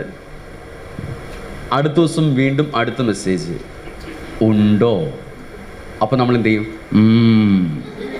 എത്രയും ഉണ്ടായിരുന്നു. പിന്നെ ഗുഡ് മോർണിംഗ് ആയി, ഗുഡ് നൈറ്റ് ആയി, അങ്ങോട്ടും ഇങ്ങോട്ടും മെസ്സേജുകളായി. ചില ചിഹ്നങ്ങളൊക്കെ വരുന്നത് നിങ്ങൾ കണ്ടിട്ടുണ്ടോ? തകർന്ന് ഉറക്കം നഷ്ടപ്പെടും. ചില ഹൃദയമൊക്കെ ഇങ്ങനെ അടിക്കേണ്ട ചിഹ്നം. പിന്നെ അങ്ങോട്ടും ഇങ്ങോട്ടും മെസ്സേജുകൾ. ആരായിരിക്കും മെസ്സേജ് അയച്ചത്? ചിലപ്പോൾ ബംഗാളി ആയിരിക്കും. അതൊന്നും വിഷയമല്ല. കാരണം ചെറിയ കാര്യങ്ങൾ ചോദിക്കുന്നവരോട് നമുക്ക് കൂടുതൽ ആകാംക്ഷ തോന്നും. വലിയ വലിയ കാര്യങ്ങളല്ല ചർച്ച ചെയ്തത്. അതുകൊണ്ടാണ് അറ്റൻഷൻ എന്ന് പറയുന്നത്. അതുകൊണ്ട് അപ്രീസിയേഷൻ, ആറ്റിറ്റ്യൂഡ്, അറ്റൻഷൻ, ഈ 3 Aകൾ നിങ്ങൾ ജീവിതത്തിൽ പാലിക്കുന്നെങ്കിൽ ആർക്കും നിങ്ങളോട് കൂടുതൽ ഇഷ്ടം തോന്നും. അവരുടെ ഹൃദയത്തിൽ നമുക്കൊരു സ്ഥാനമുണ്ടാകും. പോസിറ്റീവായിട്ട് നമുക്കതിൽ കയറിയിരിക്കാൻ സാധിക്കും. ഏറ്റവും നന്നായിട്ട് നമുക്കതിൽ വിരാജിക്കാൻ സാധിക്കും. അപ്പോൾ തീർച്ചയായിട്ടും അങ്ങനെയുള്ളവരായിരിക്കണം നമ്മളെപ്പോഴും. പോസിറ്റീവ് വൈബുള്ളവരായിരിക്കാം. പഠന ക്ലാസ്സിൽ വരുന്ന ആൾക്കാരിൽ ഇത്തരം പോസിറ്റീവ്സ് ആവശ്യമാണ്. പിന്നെ ചില കാര്യങ്ങൾ നമുക്കറിയാൻ സാധിക്കും. നമ്മളിങ്ങനെ ശീലിച്ചു പോയ കാര്യങ്ങൾ മാറ്റുക എന്ന് പറഞ്ഞാൽ കുറച്ച് പ്രയാസമാണ്, വലിയ പാടാണ്. ഇങ്ങനെ ചെറിയ പ്രായത്തിൽ കിട്ടിയ കാര്യങ്ങളൊക്കെ മാറ്റാൻ കുറച്ച് പ്രയാസമാണ്. ഞാനൊരു ചെറിയ കാര്യം കാണിച്ചാൽ നിങ്ങൾ കണ്ണടച്ചിരുന്നോളൂ. ഞാനൊരു കഥ പറയാൻ ശ്രദ്ധിച്ചിരിക്കണം കേട്ടോ. കണ്ണടച്ചിരിക്കും എല്ലാവരും. Close your eyes. നിങ്ങളിപ്പോൾ കാണുന്നത് എന്താണെന്നറിയോ? ഒരു ഹോസ്പിറ്റലിലേക്ക്, എൻ്റെ വാർഡിലേക്ക് ഒരു ഡോക്ടറും നേഴ്സും കടന്നു വരുന്നു. ഡോക്ടറുടെ കയ്യിലൊരു സ്റ്റെതസ്കോപ്പ് ഉണ്ട്, നേഴ്സിൻ്റെ കയ്യിൽ സിറിഞ്ചും മരുന്നും ഒക്കെ ഒരു ബോക്സും ഇരിക്കുന്നുണ്ട്. ആ നേഴ്സും ഡോക്ടറും കൂടി നേരെ വാർഡിനകത്തേക്ക് കടന്നുപോയി നിങ്ങളുടെ മുമ്പിലൂടെ. നിങ്ങളത് കണ്ടു. കണ്ണ് തുറന്നോളൂ. ഇപ്പോൾ നിങ്ങൾ കണ്ട ഡോക്ടർ ഒരു മെയിൽ ഡോക്ടറാണ്, നേഴ്സ് ഒരു ഫീമെയിലാണ്. ശരിയോ തെറ്റോ? നിങ്ങൾ എന്തുകൊണ്ടാണ് ഒരു ഫീമെയിൽ ഡോക്ടറെയും മെയിൽ നേഴ്സിനെയും കാണാതിരുന്നത്? അല്ലെങ്കിൽ എന്തുകൊണ്ടൊരു ഫീമെയിൽ ഡോക്ടറെയും ഫീമെയിൽ നേഴ്സിനെയും നിങ്ങൾ കണ്ടില്ല? അല്ലെങ്കിൽ നിങ്ങളൊരു മെയിൽ നേഴ്സിനെയും മെയിൽ ഡോക്ടറെയും നിങ്ങൾക്ക് കാണാമായിരുന്നു, കണ്ടില്ല? ഇതൊക്കെ ഉള്ളതാണല്ലോ സമൂഹത്തിൽ. നിങ്ങൾ കണ്ടതൊരു മെയിൽ ഡോക്ടറും ഫീമെയിൽ നേഴ്സുമാണെന്നുണ്ടെങ്കിൽ നിങ്ങൾ ഇത്രയും നാളും കണ്ടിട്ടുള്ളത് മിക്കവാറും അത്തരമാണ്. അതുകൊണ്ട് നേഴ്സ് എന്ന് പറയുമ്പോൾ നമ്മുടെ മനസ്സിലേക്ക് വരുന്നത് ഒരു ഫീമെയിൽ ആയിരിക്കും. ഡോക്ടർ എന്ന് പറയുമ്പോൾ മനസ്സിൽ വരുന്നത് ഒരു മെയിൽ ഡോക്ടർ ആയിരിക്കും. ഇതാണ് നമ്മൾ ശീലിച്ചു വന്ന കാര്യങ്ങളെന്ന് പറയുന്നത്. ഇതിനെ മാറ്റുക എന്ന് പറഞ്ഞാൽ നമുക്ക് വല്ലാത്ത പ്രയാസമാണ്. അതുകൊണ്ടാണ് every changes are highly painful എന്ന് പറയുന്നത്. മാറ്റങ്ങൾ എപ്പോഴും വേദനാജനകമായിരിക്കും. നമ്മൾ മാറ്റാൻ ശ്രമിക്കും തോറും നമ്മൾ അസ്വസ്ഥരാകും. ശീലിച്ച കാര്യങ്ങൾ മാത്രമാണ് നമ്മൾ പലപ്പോഴും ചെയ്യുന്നത്. നിങ്ങളുടെ ബുക്കും പേന ഇരിപ്പില്ലേ? എടുക്കൂ. ഒരു ചെറിയ വൃത്തം വരയ്ക്കൂ. 2 രൂപ കോയിൻ്റെ വലിപ്പമുള്ള വൃത്തം വരയ്ക്കൂ. ബുക്കും പേന ഇല്ലാത്തവരൊന്ന് കൈവെക്കൂ. കൈതാത്തിക്കോളൂ. നിങ്ങളുടെ വിധിയാണെന്ന് മാത്രം കരുതിയാൽ മതി. എനിക്കൊന്നും ചെയ്യാൻ പറ്റത്തില്ല. യെസ്, ഒരു വൃത്തം വരച്ചു ഇല്ല, അതിനകത്തൊരു കുത്തിടൂ, ഒരു ചെറിയ സർക്കിൾ, അതിനകത്തൊരു കുത്തിടൂ. കേട്ടോ, കുത്തിട്ടത് ഏകദേശം ഒരു മധ്യഭാഗത്തല്ലേ അല്ലേ? ഞാൻ പറഞ്ഞ അകത്തിടാനാണ്. നിങ്ങൾ എന്തുകൊണ്ടാണ് നടുക്കിട്ടത്? അകത്തിടാൻ ഞാൻ പറഞ്ഞു, നിങ്ങൾ നടുക്കിട്ടത് എന്തുകൊണ്ടാണ്? അല്ല, ശീലിച്ചു പോയത് കൊണ്ടാണ്. പ്രവൃത്തികൾ ശീലമാവും, ശീലങ്ങൾ സ്വഭാവമാവും, പിന്നീട് നമ്മളായി തീരും. അത് മാറ്റാൻ വലിയ പാടാണ് കൊച്ചുനാൾ മുതൽ. അതുകൊണ്ടാണ് ജനിച്ച ഒരു വർഷം മുതൽ 7 വയസ്സ് വരെ ഒരു കുട്ടിയിൽ ഉണ്ടാവുന്ന ശീലങ്ങളാണ് പിന്നീട് എപ്പോഴും അങ്ങനെയാണ് ഉണ്ടാവുക. അത് മാറ്റിവെക്കുക പ്രയാസമായി പോവും. അപ്പോൾ നമ്മൾ ഏത് കാര്യത്തോടും പ്രതികരിക്കുന്നതും അങ്ങനെ തന്നെയായിരിക്കും. ഇത്തരം ചില ശീലങ്ങൾ ഉള്ളതുകൊണ്ടാണ് ഞാൻ നേരത്തെ പറഞ്ഞില്ലേ, ഒരു ഗ്ലാസ് വീണ് പൊട്ടിയാൽ പിന്നെ നിശബ്ദമായ അന്തരീക്ഷമാണെങ്കിൽ അത് പൊട്ടിച്ചത് നമ്മൾ തന്നെയായിരിക്കും. വേറൊരാളാണെങ്കിൽ നമുക്ക് പലപ്പോഴും എന്ത് ചെയ്യും, ദേഷ്യമൊക്കെ. അപ്പോൾ നമ്മൾ ദേഷ്യമൊക്കെ നിയന്ത്രിക്കാനുള്ള സാഹചര്യമൊക്കെ നമുക്കുണ്ട്, നമുക്കതറിയാം. പക്ഷേ നമ്മുടെ കാര്യത്തിൽ മാത്രം നമ്മൾ എന്ത് ചെയ്യില്ല, അത് ഇംപ്ലിമെൻറ്റ് ചെയ്യും. മറ്റൊരാളുടെ കാര്യത്തിലേക്ക് വരുമ്പോൾ അത് പ്രോബ്ലംസ് ഉണ്ടാകും. അങ്ങനെയാണ് നമുക്ക് പെട്ടെന്ന് ദേഷ്യം വരുന്നത്. ദേഷ്യം വരുന്ന സ്വഭാവം ഒരിക്കലും ഒരു ധർമ്മപ്രചാരകന് പറ്റുന്നതല്ല. നിങ്ങൾ എന്ത് ചെയ്താലും എന്ത് ചെയ്യണം, ചിരിച്ചുകൊണ്ട് നിൽക്കണം. എന്തെങ്കിലും പറഞ്ഞാൽ അപ്പോഴേ ഒരു ദേഷ്യം വരുന്ന സ്വഭാവമുള്ള ഒരാൾക്ക് ഈ മേഖലയിൽ നിൽക്കാൻ പറ്റുമോ? അപ്പോൾ എന്ത് വേണം? ദേഷ്യം എന്ന് പറയുന്നത് നമ്മളിൽ നിന്ന് തന്നെ മാറണം. ശരിക്കും ഈ ദേഷ്യം ഉണ്ടായിക്കഴിഞ്ഞാൽ ഉണ്ടാകുന്ന ചില പ്രശ്നങ്ങളുണ്ട്. ദേഷ്യത്തെ 2 തരത്തിൽ നമുക്ക് വയ്യാം കേട്ടോ. ഒന്ന് ആവശ്യമുള്ള ദേഷ്യവും, ഒന്ന് അനാവശ്യമായ ദേഷ്യവും. ദേഷ്യത്തെ ഒഴിവാക്കാൻ നിങ്ങൾക്ക് ഏറ്റവും നല്ല ടെക്നിക്കാണ് കേട്ടോ. എന്താണ് ആവശ്യമുള്ള ദേഷ്യം എന്ന് പറയുന്നത്? ദേഷ്യം ആവശ്യമുള്ളത് എപ്പോഴെങ്കിലും ഉണ്ടാവാറുണ്ടോ? ആവശ്യം ദേഷ്യം വരാറുണ്ടോ നിങ്ങൾക്ക്? എന്തൊക്കെയാണ് ഈ ആവശ്യമുള്ള ദേഷ്യം എന്ന് പറഞ്ഞാൽ? എന്താണ് ആവശ്യമുള്ള ദേഷ്യം? നിങ്ങൾ ബസ് സ്റ്റോപ്പിൽ നിൽക്കുന്നു, നിങ്ങളുടെ കയ്യിൽ നിന്ന് ബാഗും തട്ടിപ്പറിച്ചുകൊണ്ട് ഒരാൾ ഓടിക്കളഞ്ഞു. നിങ്ങൾക്കപ്പോൾ ദേഷ്യം വരുന്നു. അത് ആവശ്യമുള്ളതാണോ ആവശ്യമില്ലാത്തതാണോ? ആവശ്യമുള്ളതാണ്. നിങ്ങൾ പ്രതികരിച്ചില്ലെങ്കിൽ ആളുകൾ കൂടില്ല, നമുക്കത് മേടിച്ചു തരില്ല. അപ്പോൾ ആവശ്യമുള്ള ദേഷ്യമുണ്ട്. അപ്പോൾ എല്ലാ ദിവസവും നിങ്ങൾ കിടക്കുന്ന സമയത്ത് ചിന്തിക്കുക, എനിക്കിന്ന് എപ്പോഴൊക്കെയാണ് ദേഷ്യം വന്നത്. ദേഷ്യം വന്ന സിറ്റുവേഷനൊക്കെ ഓർക്കുക. ഇതിൽ ഏറ്റവും യൂസ്ഫുൾ എത്രയുണ്ടായിരുന്നു, യൂസ് അല്ലാത്ത എത്രയുണ്ടായിരുന്നു, വേണ്ടതും വേണ്ടാത്തതുമായിട്ട് തരംതിരിക്കുക. അപ്പോൾ കുറേ ദേഷ്യങ്ങൾ എനിക്ക് ആവശ്യമുള്ളതായിരുന്നു, കുറച്ച് എനിക്ക് അനാവശ്യമായ ദേഷ്യമായിരുന്നു. അനാവശ്യമായ ദേഷ്യം വന്നപ്പോൾ ഞാൻ എങ്ങനെയാണ് പെരുമാറിയത്, ഇനി ഇതെങ്ങനെ പെരുമാറിയിരുന്നെങ്കിൽ ബെറ്റർ ആവും നിങ്ങൾ ചിന്തിക്കുക. എനിക്ക് ദേഷ്യം വന്ന സിറ്റുവേഷനെ കുറിച്ച് ഓർത്തു. എപ്പോഴാണ് ദേഷ്യം വന്നത്? ആ ദേഷ്യത്തെ എനിക്ക് ഏറ്റവും നന്നായി കൈകാര്യം ചെയ്യാൻ ഇപ്പോൾ ചിന്തിക്കാൻ പറ്റും. അത് ഏറ്റവും നല്ലത് എങ്ങനെയായിരുന്നു, അത് കൈകാര്യം ചെയ്യുന്നതിനുള്ള അവസ്ഥ എങ്ങനെയായിരുന്നു ചിന്തിക്കാൻ സാധിച്ചു കഴിഞ്ഞാൽ നിങ്ങൾക്ക് തീരുമാനമെടുക്കാം. ഇനി ആ ഒരു സിറ്റുവേഷൻ ഞാൻ അങ്ങനെ തീരുമാനമെടുക്കുന്നു. അങ്ങനെ ചെയ്ത് കുറേ ദിവസങ്ങൾ കൊണ്ട് നിങ്ങൾക്ക് എന്ത് ചെയ്യാൻ പറ്റും? ദേഷ്യം നിങ്ങളിൽ നിന്ന് ഒഴിവാക്കാൻ പറ്റും. അല്ലെങ്കിൽ നിങ്ങൾ എപ്പോഴും ഇങ്ങനെ ദേഷ്യക്കാരായിട്ട് തന്നെ മാറിയിരിക്കും. ദേഷ്യം വന്നാൽ കുഴപ്പം ആർക്കാണ്? നമുക്ക് തന്നെയാണ് പ്രോബ്ലംസ് ഉണ്ടാവുന്നത്. അത് നമ്മുടെ ജീവിതത്തിലെ എല്ലാ പ്രശ്നങ്ങളെയും അസ്വസ്ഥകളും ഒക്കെ വീണ്ടും കൂട്ടാൻ വേണ്ടി സഹായിക്കുന്ന ഒരു കാര്യം മാത്രമായിരിക്കും. അതുകൊണ്ട് ദേഷ്യം വരുമ്പോൾ നിങ്ങൾ എപ്പോഴും പ്രതികരിക്കാറുണ്ട്, ശരിയല്ലേ? അത് മോശമായിട്ടായിരിക്കും മിക്കവാറും പ്രതികരിക്കുക. സത്യത്തിൽ അങ്ങനെ ഉണ്ടാകുന്ന പ്രശ്നമാണ് വീട്ടിലെ പല വഴക്കുകൾ കാരണം. നമ്മുടെ ദേഷ്യത്തെ നമുക്ക് കൺട്രോൾ ചെയ്യാൻ പറ്റുന്നില്ല. ഏറ്റവും നന്നായിട്ട് ദേഷ്യത്തെ ഒഴിവാക്കി വഴക്ക് കൺട്രോൾ ചെയ്യാൻ വേണ്ടിയിട്ട് 3 ടെക്നിക്കുണ്ട്. ഞാൻ പറഞ്ഞു തരട്ടെ. ദേഷ്യം വരുമ്പോൾ നിങ്ങൾ ശ്രദ്ധിക്കേണ്ടത്, അപ്പോൾ സംസാരിക്കേണ്ട രീതി എങ്ങനെയാണെന്ന് വെച്ചാൽ എപ്പോഴും വഴക്കുകൾ എപ്പോഴും സബ്ജക്റ്റ് ഓറിയൻറ്റഡ് ആയിട്ട് മാത്രമേ ഇടാവുള്ളൂ എന്ന് ശ്രദ്ധിക്കണം. നിങ്ങൾ വഴക്കിടാൻ വേണ്ടി, ജയിക്കാൻ വേണ്ടി ഏത് കളിയും കളിക്കരുത്. തുടങ്ങിയ കളി വോളിബോൾ ആണെങ്കിൽ അവസാനിക്കുമ്പോൾ വോളിബോൾ ആയിരിക്കണം. ചില വീട്ടിലിത് ഫുട്ബോളായി, പിന്നെ കബഡിയായി, മുറ്റത്ത് നീന്തലൊക്കെ തീരാൻ കാണാൻ പറ്റും. അങ്ങനെ ഉണ്ടായിരുന്നു. വഴക്ക് തുടങ്ങിയ സ്ഥലത്തേക്ക് വഴക്ക് വഴിവിട്ട് പോയാൽ അപ്പോഴേ പറയണം, ചേട്ടൻ തന്നെ കളിച്ചോളൂ, ഞാൻ കളി നിർത്തി. വഴക്കെപ്പോഴും സബ്ജക്റ്റ് ഓറിയൻറ്റഡ് ആയിരിക്കണം. രണ്ടാമത്തെ, വഴക്കിടുമ്പോഴും നിങ്ങൾക്ക് റെസ്പെക്റ്റ് ചെയ്യാൻ സാധിക്കണം, ബഹുമാനിക്കാൻ പറ്റണം. വഴക്കിടുമ്പോൾ ബഹുമാനിച്ചു കഴിഞ്ഞാൽ അതിൻ്റെ ഗുണം എല്ലാവർക്കും കിട്ടുമില്ലേ? ഈ വഴക്ക് കണ്ടിട്ട് ഇത് കണ്ട് പഠിക്കുന്ന ആൾക്കാരുണ്ടാവും. അതായിരിക്കും അച്ഛനും അമ്മയും വഴക്കിടുമ്പോൾ അത് കണ്ടുപിടിക്കുന്ന ആരാ? മക്കളാണ്. മക്കളെല്ലാം പഠിക്കുന്നത് എവിടെ നിന്നാണ്? വീട്ടിൽ നിന്നാണ് പഠിക്കുന്നത് എല്ലാ കാര്യങ്ങളും അല്ലേ. അച്ഛനും അമ്മയും 2 മക്കളും ബസ്സിൽ പോയപ്പോൾ അച്ഛൻ പറഞ്ഞു 2 ഫുൾ ടിക്കറ്റും 2 ഹാഫ് ടിക്കറ്റും. മൂത്തവൻ പറഞ്ഞു, അച്ഛൻ എനിക്ക് 7 വയസ്സിൽ ഫുൾ ടിക്കറ്റ് എടുക്കണം. വേണ്ടാ. കൊച്ചിനേരെ കള്ളത്തരം പറയാൻ പഠിപ്പിച്ചത് ഒക്കെ വീട്ടിൽ നിന്ന് അതുകൊണ്ടാണ് സംസ്കാരം പഠിക്കുന്ന വീട്ടിൽ നിന്നാണ് ഞാൻ പറഞ്ഞത്. അതുകൊണ്ട് എല്ലാ കുട്ടികളും പഠിക്കുന്ന എവിടെ നിന്നാണ്? വീടുകളിൽ തന്നെയാണ്. അതുകൊണ്ടാണ് വഴക്കിടുമ്പോൾ നിങ്ങൾക്ക് പരസ്പരം ബഹുമാനിക്കാൻ സാധിക്കണം. ഒരു കുട്ടിയുടെ ക്യാരക്ടർ, സ്വഭാവ രൂപീകരണം എവിടെയാണ് സംഭവിക്കപ്പെടുന്നത്? എവിടെയാണ്? വീട്ടിൽ. എവിടെ വെച്ചാണ്? യഥാർത്ഥത്തിൽ എവിടെ വെച്ചാൽ തുടങ്ങുക? എവിടെ വെച്ചിട്ട്?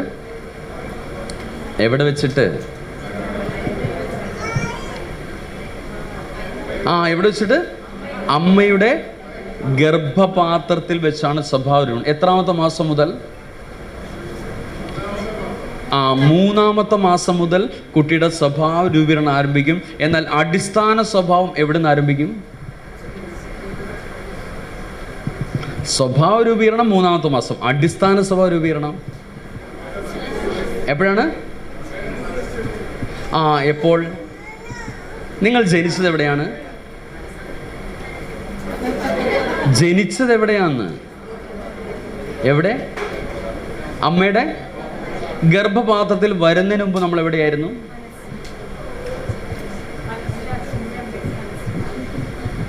ഗർഭപാത്രത്തിലേക്ക് വരുന്നതിന് മുമ്പ് നിങ്ങൾ എവിടെയായിരുന്നു എന്ന്? അച്ഛൻ്റെ അമ്മയുടെ ശരീരത്തിൽ, ശരിയല്ലേ? അച്ഛൻ്റെ ശരീരത്തിൽ നിന്നും ഒരു ബീജവും അമ്മയുടെ ശരീരത്തിലോ അണ്ടവും സംയോജിച്ചപ്പോഴല്ലേ നിങ്ങളുണ്ടായത്. അപ്പോൾ ബീജവും അണ്ടവും ഉണ്ടായ എങ്ങനെയാണ്? ആഹാരത്തിലൂടെയാണ്. നമ്മൾ കഴിക്കുന്ന ആഹാരം 3-ാമത്തെ ദിവസം നമ്മുടെ ശരീരമാവും, 36-ാം ദിവസം അത് ബ്ലഡ് ആവും, 41-ാമത്തെ ദിവസമാണ് അത് അണ്ടവും ബീജവുമായിട്ട് മാറുന്നത്. അതുകൊണ്ടാണ് കഴിക്കുന്ന ആഹാരങ്ങൾ സ്വാത്വികമാവണം. ഭഗവാൻ പറഞ്ഞില്ലേ, 6 മാസക്കാലം വ്രതാനുഷ്ഠാനം എടുത്ത് മാത്രമേ ഒരു കുട്ടിക്ക് ജന്മം കൊടുക്കാവുള്ളൂ. ശരീരത്തെ ഏറ്റവും ശുദ്ധീകരിക്കുന്ന പ്രോസസ്സുകളാണ്. സാത്വികമായ ഭക്ഷണം കഴിച്ച് ശരീരത്തെ ശുദ്ധീകരിച്ചിട്ട് ആ ഭക്ഷണമാണ് രക്തവും മാംസവും ബീജവുമായിട്ട് മാറുന്നത്. അങ്ങനെ ഒരു കുട്ടി ഉണ്ടാവുന്നെങ്കിൽ അത് മിടുക്കുന്ന ജനിക്കുന്ന സ്വഭാവ രൂപീകരണം, ആഹാരത്തിലെ സ്വഭാവ രൂപീകരണമുണ്ട്. പിന്നീട് അടിസ്ഥാന സ്വഭാവം അങ്ങനെ വന്നെങ്കിൽ സ്വഭാവ രൂപീകരണം എവിടെ വെച്ചാണ്? അമ്മയുടെ ഉദരത്തിൽ വെച്ചിട്ടാണ്. എത്രാമത്തെ മാസം? 3-ാമത്തെ മാസം. അതുകൊണ്ടാണ് ഗർഭിണിയായിരിക്കുന്ന സ്ത്രീ ഏറ്റവും അധികം സന്തോഷവതിയായിരിക്കണം എന്ന് പറയുന്നതും ഈ അവസ്ഥയിലായിരിക്കുന്നതുകൊണ്ടാണ്. കാരണം കുട്ടിയുടെ സ്വഭാവത്തെ കൃത്യമായിട്ട് കിട്ടി. അതുകൊണ്ട് ഗർഭിണിയായിരിക്കുന്ന സ്ത്രീ എപ്പോഴും വഴക്കും പ്രശ്നങ്ങളും, വീട്ടിൽ ബുദ്ധിമുട്ടും, അങ്ങോട്ടും ഇങ്ങോട്ടും ഭാര്യയും ഭർത്താവും വഴക്കിടുന്ന ഒരവസ്ഥയിലാണെങ്കിൽ ജനിക്കുന്ന കുട്ടിയിൽ എന്തുണ്ടാവും? സ്വഭാവത്തിൽ പ്രോബ്ലം ഉണ്ടാവും. അങ്ങനെ ഉണ്ടാവുന്ന ഏറ്റവും വലിയ പ്രശ്നത്തിൽ പറയുന്ന പേരാണ് ADHD എന്നാണ് ഞങ്ങൾ അതിന് പറയുന്നത്. Attention deficit hyper activity disorder. മലയാളത്തിൽ പറഞ്ഞാൽ പിരിവിരിപ്പുള്ളതില്ലേ. ജീവിതം നിങ്ങളുടെ ധന്യമായിരിക്കും കേട്ടോ. ഈ സ്ഥാനത്തേക്ക് എങ്ങോട്ട് പിടിച്ചാൽ അങ്ങോട്ട് പരക്കം പാഞ്ഞുകൊണ്ടേയിരിക്കും, ഒരു സ്ഥലത്തും അടങ്ങിയിട്ടില്ല. പക്ഷെ കുട്ടി അങ്ങനെ ജനിക്കാൻ കാരണം ആരാണ്? അച്ഛനും അമ്മയാണ്. നമ്മൾ ഉദരത്തിൽ അവനെ കൊണ്ടുവന്നപ്പോൾ അനുഭവിച്ച മാനസിക സംഘർഷങ്ങളാണ് അങ്ങനെ പ്രോബ്ലംസ് ഉണ്ടായിരിക്കുന്നത്. അതുകൊണ്ടാണ് 5-ാമത്തെ മാസത്തിൽ പ്രത്യേകിച്ച് കുട്ടിക്ക് ആദ്യത്തെ സെൻസ് ഓർഗൻ ഉണ്ടാവും, ചെവി ഉണ്ടാവും. അതുകൊണ്ടാണ് കേൾക്കുന്ന എല്ലാ ശബ്ദങ്ങളും ഏറ്റവും മധുരകരമായിരിക്കണം. അവിടെ കൂടുതൽ കാര്യങ്ങൾ നെഗറ്റീവ് സംസാരിച്ചാൽ കുട്ടിയിൽ ഈ അസ്വസ്ഥകൾ ഫീൽ ചെയ്യപ്പെടും. അപ്പോൾ അതുകൊണ്ടാണ് ഗർഭാവസ്ഥ എന്ന് പറഞ്ഞാൽ, നിങ്ങൾ കേട്ടിട്ടുണ്ട് പ്രഹ്ലാദൻ എന്ന കഥാപാത്രം. അച്ഛൻ ഹിരണ്യകശിപു ദുഷ്ടനാണ്, അമ്മ ഖയാബു. ദുഷ്ടനായ അച്ഛനും നല്ല മകൻ എങ്ങനെ ഉണ്ടായി? ഖയാബു ഗർഭിണിയാണെന്ന് അറിഞ്ഞപ്പോൾ തന്നെ നാരദ മഹർഷിയുടെ ആശ്രമത്തിലേക്ക് ആര് കൂട്ടിക്കൊണ്ടുപോയി? ഹിരണ്യകശിപു കൊണ്ടാക്കി. അവിടെയാണ് ഗർഭാവസ്ഥ മുഴുവൻ കഴിച്ചു കൂട്ടുന്നത്. അവിടുത്തെ നാമജപം പ്രാർത്ഥനയൊക്കെ കടന്നു വന്ന ആ ഖയാബുവിന് ജനിച്ച കുട്ടി മിടുക്കന് സമർത്ഥനുമായി തീർന്നു. നിങ്ങൾ അഭിമന്യുവിനെ കുറിച്ച് കേട്ടിട്ടുണ്ടോ? അഭിമന്യു ചക്രവ്യൂഹം ഭേദിക്കാൻ പഠിച്ചപ്പോഴാണ് അമ്മ സുഭദ്രയുടെ വയറ്റിൽ കിടക്കുമ്പോൾ അർജുനൻ മടിയിൽ ചാഞ്ഞു കിടക്കുന്ന സമയത്ത് അർജുനനോട് ശ്രീകൃഷ്ണൻ പറഞ്ഞു കൊടുക്കുന്നു ചക്രവ്യൂഹം ഭേദിക്കുന്നത് എങ്ങനെയാണെന്ന്.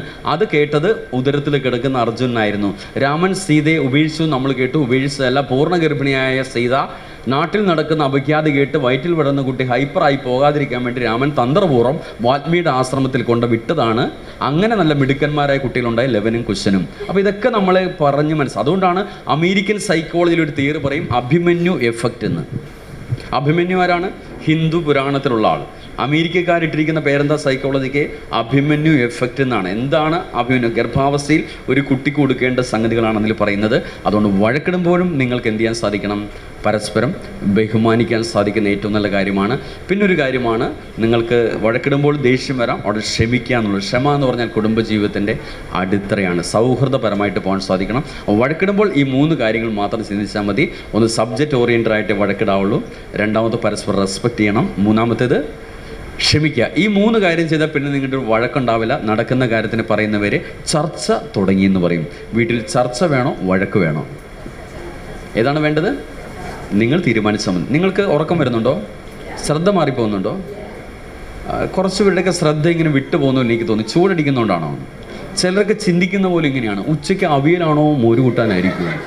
തീറ്റി എന്ന് ഒറ്റ വിചാരത്തോടെ ഇവിടെ ഇരിക്കുന്ന ഒരുപാട് ആൾക്കാർ എനിക്ക് കാണാൻ പറ്റുന്നുണ്ട്. ഞാൻ അവിടെ കാണിച്ചു തരാമെന്ന്. കാണിച്ചു തരട്ടെ?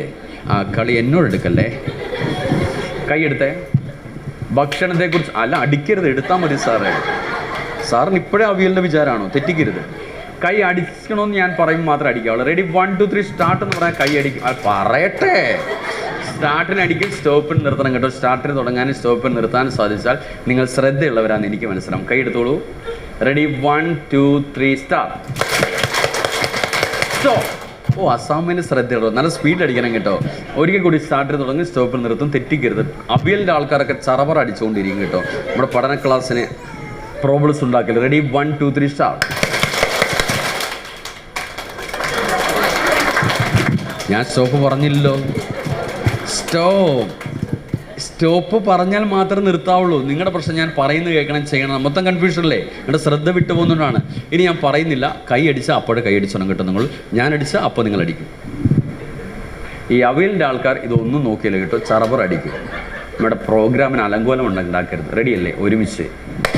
അയ്യോ, അടിച്ചാൽ അപ്പം തന്നെ പിന്നത്തേക്ക് വെച്ചേക്കില്ല. പട്ടക്കെന്നുള്ള അടിയായിരിക്കണം. ഒരുമിച്ച്. യെസ്, ശ്രദ്ധിക്കും. നിങ്ങൾ അടിച്ചാൽ മാത്രമേ അടിക്കുകയുള്ളൂ. വെറുതെ കയറി അടിക്കരുത്. ഒരുമിച്ച്. അയ്യോ, ശ്രദ്ധ വേണം. ശ്രദ്ധാവാൻ ലഭതേ ജ്ഞാനം. അങ്ങനെയൊന്നും അടിക്കില്ല. അടിച്ചാൽ മാത്രം. നല്ല ശ്രദ്ധ. അയ്യോ, അടിച്ചാൽ പിന്നത്തേക്ക് വെച്ചേക്കില്ല. സൂപ്പർ അടിയായിരിക്കും. അയ്യോ, ശ്രദ്ധിക്കൂ. ലാസ്റ്റ് കളിയാണ്. ഇതെങ്കിലും തെറ്റിക്കല്ലേ. അസാമിന് ശ്രദ്ധയുള്ളവർ നിങ്ങളെ സമ്മതിച്ചിരിക്കുന്നു. കാരണം ഈ ടെസ്റ്റൊക്കെ നമ്മൾ സാധാരണ നടന്നത് LKG കുട്ടികൾക്ക് വേണ്ടി മാത്രമുള്ളതായിരുന്നു. ആദ്യം നിങ്ങൾ വിജയിച്ചിട്ടുണ്ട്. ഒരുപാട് സന്തോഷം. എന്നാൽ ശ്രദ്ധ തിരിച്ചു വന്ന സ്ഥിതിക്ക് തീർച്ചയായിട്ടും നല്ല നല്ല പ്രവർത്തനങ്ങൾ എപ്പോഴും നമുക്കെപ്പോഴും ഹാപ്പി, ഫാമിലിയിലൊക്കെ എപ്പോഴും ഹാപ്പി ആയിരുന്നെങ്കിൽ മാത്രമാണ് നമ്മളുടെ ജീവിതത്തിലും ഇതൊക്കെ സംഭവിക്കപ്പെടുമ്പോഴേ നമുക്കിതൊക്കെ കോൺഫിഡൻസോടെ പറയാൻ സാധിക്കുകയുള്ളൂ. ഞാൻ ചെയ്യാത്തൊരു കാര്യം പറയുമ്പോൾ എന്താണെന്നറിയോ, എൻ്റെ ബ്രെയിനും മനസ്സും തമ്മിലൊരു കോൺഫ്ലിക്റ്റ് ഉണ്ടാവും. ഞാൻ പറയുകയാണ്, നിങ്ങൾ ആരും മദ്യപിക്കരുത്. മദ്യപാനത്തെക്കുറിച്ച് നിങ്ങൾ ഘോരഘോരം പ്രവർത്തിച്ചിട്ട് നിങ്ങൾ പോയിട്ട് 2 അടിച്ചാലുള്ള അവസ്ഥ എന്താണെന്നറിയോ, നിങ്ങളുടെ ബ്രെയിൻ മനസ്സിനോട് ചോദിക്കും, എടാ കുറച്ച് മുമ്പ് നീ എന്താടാ പറഞ്ഞത്? നീ അത് കഴിക്കേണ്ടെന്ന് സമൂഹത്തോട് പറഞ്ഞിട്ട് നീ കഴിക്കുമ്പോൾ ഒരു ബ്രെയിനും മനസ്സും തമ്മിൽ ഇങ്ങനെ ഒരു കോൺഫ്ലിക്റ്റ് ഉണ്ടാകും. പിന്നെ നിങ്ങൾ ജീവിതത്തിൽ എന്തെല്ലാം ചെയ്താലും സക്സസ് ആവില്ല. ഈ കോൺഫ്ലിക്റ്റ് അത് നിങ്ങളെ അസ്വസ്ഥനാക്കും. അതുകൊണ്ട് നിങ്ങൾ മദ്യപിക്കുന്നതിനാണെങ്കിൽ നിങ്ങൾ പിന്നെ അത് പറയാണ്ടിരിക്കുക. നിങ്ങൾ കഴിച്ചോളൂ, കുഴപ്പമൊന്നും ഉണ്ടാവില്ല. പക്ഷെ സമൂഹത്തോട് ഇത് പറയുകയും ചെയ്യുന്നത് വേറൊന്നുമാകുമ്പോൾ, അതുകൊണ്ടാണ് പറയുന്നത് ചെയ്യുന്നത് മാത്രമാണ്. ചെയ്യാൻ പറ്റുന്ന കാര്യങ്ങൾ മാത്രമേ നമ്മൾ സമൂഹത്തോട് വിളിച്ച് പറയാൻ പാടുള്ളൂ. ഞാനിതൊക്കെ എല്ലാം ഘോരഘോരം പറഞ്ഞിട്ടും എൻ്റെ സ്വഭാവത്തിൽ അങ്ങനെ അല്ലെന്നുണ്ടെങ്കിൽ ഞാനെന്നും അസ്വസ്ഥനായിക്കൊണ്ടിരിക്കും. മനസ്സൊരിക്കലും പിന്നെ നമുക്ക് മുന്നോട്ട് യാത്ര ചെയ്യാനും ബുദ്ധിമുട്ടായിരിക്കും. അതുകൊണ്ട് ഏറ്റവും നല്ല തരത്തിലേക്ക് നമുക്ക് പോകാൻ സാധിക്കണം. നമ്മുടെ ഉള്ളിലുണ്ടാവുന്നത് ഒരു ആധ്യാത്മികമായൊരു തലം നമ്മുടെ ഉള്ളിലുണ്ടെങ്കിൽ, ഒരു സ്പിരിച്വൽ മൂഡ് നിങ്ങളിലുണ്ടെങ്കിൽ തീർച്ചയായിട്ടും നിങ്ങൾക്ക് ഏത് കാര്യവും നന്നായി ചെയ്യാൻ സാധിക്കും. ക്രമേണ ആളുകളെല്ലാം നിങ്ങൾ അംഗീകരിക്കും. ഒരു സ്പിരിച്വൽ മൂഡ് ഉണ്ടാവണം. 2 തരത്തിൽ. വിദ്യാഭ്യാസം നമ്മൾ പറയാറുണ്ട്, വിദ്യാഭ്യാസം നമ്മുടെ മക്കൾക്ക് കൊടുക്കാറുണ്ട്. ശരിയല്ലേ? നല്ല വിദ്യാഭ്യാസം കൊടുക്കാറുണ്ട്. അപ്പോൾ വിദ്യാഭ്യാസം എന്ന് പറയുന്നത് ഭൗതിക വിദ്യാഭ്യാസമുണ്ട്, ആധ്യാത്മിക വിദ്യാഭ്യാസമുണ്ട്. ഒരു വീട് പണിയാൻ എന്തൊക്കെ നമുക്ക് വേണം? ഇഷ്ടിക വേണം, സിമെൻറ്റ് വേണം. ഇഷ്ടിക കൊണ്ട് എന്താ ചെയ്യുക? ഉയരത്തിൽ കെട്ടും, വലുപ്പത്തിൽ കെട്ടും. സിമെൻറ്റ് എന്ത് ചെയ്യും? അതിനെ ഉറപ്പിക്കും. ഇത് കൂടാതെ സിമെൻറ്റ് ഒരു കാര്യം കൂടെ ചെയ്യും. അതെന്താ ചെയ്യുക? തേച്ച് മിനുസപ്പെടുത്തും. അപ്പോൾ നിങ്ങളെ ഫിനിഷ് ചെയ്യുന്ന സിമെൻ്റാണ്. അതാണ് ആധ്യാത്മിക വിദ്യാഭ്യാസം. ഇഷ്ടിക എന്ന് പറഞ്ഞാൽ ഭൗതിക വിദ്യാഭ്യാസം. ഉയരത്തിലും വലുപ്പത്തിലും കെട്ടാൻ സഹായിക്കുന്നതാണെങ്കിൽ സിമെൻറ്റ് നമ്മളെ ഫിനിഷ് ചെയ്യപ്പെടുന്നതാണ്. ഈ ഒരു ആധ്യാത്മിക വിദ്യാഭ്യാസം ഉണ്ടാവണം. കാരണം ഒരിക്കലും ഒരു കുട്ടി ഉപനിഷത്തിൽ പറയുന്നൊരു കഥയാണ് കേട്ടോ. 12ാമത്തെ വയസ്സിൽ ഗുരുകുല വിദ്യാഭ്യാസത്തിൽ പോയിട്ട് തിരിച്ചു വരുന്ന 24ാമത്തെ വയസ്സിലാണ് നീണ്ട 12 വർഷക്കാലത്തെ വിദ്യാഭ്യാസം കഴിഞ്ഞ് മകൻ വീട്ടിൽ വന്നപ്പോൾ അച്ഛനെ കണ്ടിട്ട് മകൻ എഴുന്നേൽക്കുന്നില്ല, കസേരയിൽ അങ്ങനെ ഇരിക്കുകയാണ്. അപ്പോൾ അച്ഛന് മനസ്സിലായി ഇവൻ പഠിക്കേണ്ടത് എന്തൊക്കെയാണോ അത് മാത്രം കൃത്യമായിട്ട് പഠിച്ചിട്ടില്ല. അപ്പോൾ ചോദിച്ചു മകനോട്, നീ എന്തെല്ലാം പഠിച്ചു? ഞാൻ എല്ലാം പഠിച്ചല്ലോ അച്ഛാ. എന്തെങ്കിലും നീ വിട്ടുപോയിട്ടുണ്ടോ? ഇല്ല, എല്ലാം എൻ്റെ ഗുരു എന്നെ പഠിപ്പിച്ചു. അപ്പോൾ ചോദിച്ചു, ഏതെന്ന് പഠിച്ചാലാണോ എല്ലാം പഠിച്ചതിന് സമമാകുന്നത് ആ പഠനം നീ പഠിച്ചിട്ടുണ്ടോ എന്ന് ചോദിച്ചു. അങ്ങനെ ഒരു പാഠം ഗുരു എന്നെ പഠിപ്പിച്ചിട്ടില്ല. ഏതൊന്ന് പഠിച്ചാലാണോ എല്ലാം പഠിച്ചതിന് തുല്യമാവുന്നത്, ഏത് പഠിച്ചില്ലെങ്കിലാണോ എല്ലാം പഠിച്ചതും പ്രയോജനമില്ലാതായി തീരുന്നത്, അങ്ങനൊരു വിദ്യാഭ്യാസം നിനക്ക് കിട്ടിയോ എന്ന് ചോദിച്ചപ്പോൾ മോൻ പറഞ്ഞു, അങ്ങനൊരു പാഠം എന്നെ ഗുരു പഠിപ്പിച്ചിട്ടില്ല. അപ്പോൾ അച്ഛൻ മകനെ പഠിപ്പിക്കാൻ തുടങ്ങുകയാണ് യഥാർത്ഥ വിദ്യാഭ്യാസം എന്താണെന്ന്. ആൽമരത്തിൻ്റെ കാ നിങ്ങൾ കണ്ടിട്ടുണ്ടോ? ആൽമരത്തിൻ്റെ കാ ചെറുതല്ലേ? അതിൻ്റെ അരി എത്രത്തോളം ഉണ്ടാവും? ചീരയുടെ അരികളോട് ചെറിയ അരിമണികളാണ്. അത് മുറിച്ചാൽ നിങ്ങൾ എന്ത് കാണും അതിനകത്ത്? അരിയൊന്ന് ബ്ലേഡ് കൊണ്ടൊന്ന് മുറിച്ച് നോക്കൂ, കുഞ്ഞ് ഇതായിട്ടിട്ട്. അപ്പോൾ അതിനകത്ത് നമുക്ക് എന്ത് കാണാൻ പറ്റും? എന്ത് കാണാൻ പറ്റും? എന്തെങ്കിലും കാണാൻ പറ്റുമോ?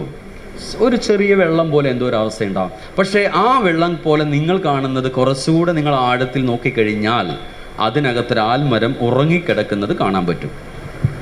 കുറച്ചുകൂടി നിങ്ങൾ ആഴത്തിൽ ആധ്യാത്മികമായിട്ട് ചിന്തിക്കുമ്പോൾ നിങ്ങൾക്കൊരു ആൽമരം ഉറങ്ങിക്കിടക്കുന്ന കാണാൻ സാധിക്കും.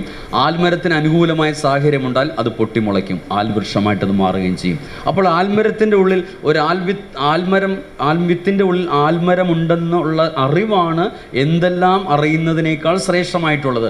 അങ്ങനെ എന്ത് പരമാണുവിലും ഒരു ജീവാത്മാവ് ഉറങ്ങിക്കിടക്കുന്നുണ്ടെന്നൊരു തിരിച്ചറിവുണ്ടാവുന്നതാണ് യഥാർത്ഥ ആധ്യാത്മികമായ ചിന്ത എന്ന് പറയുന്നത്.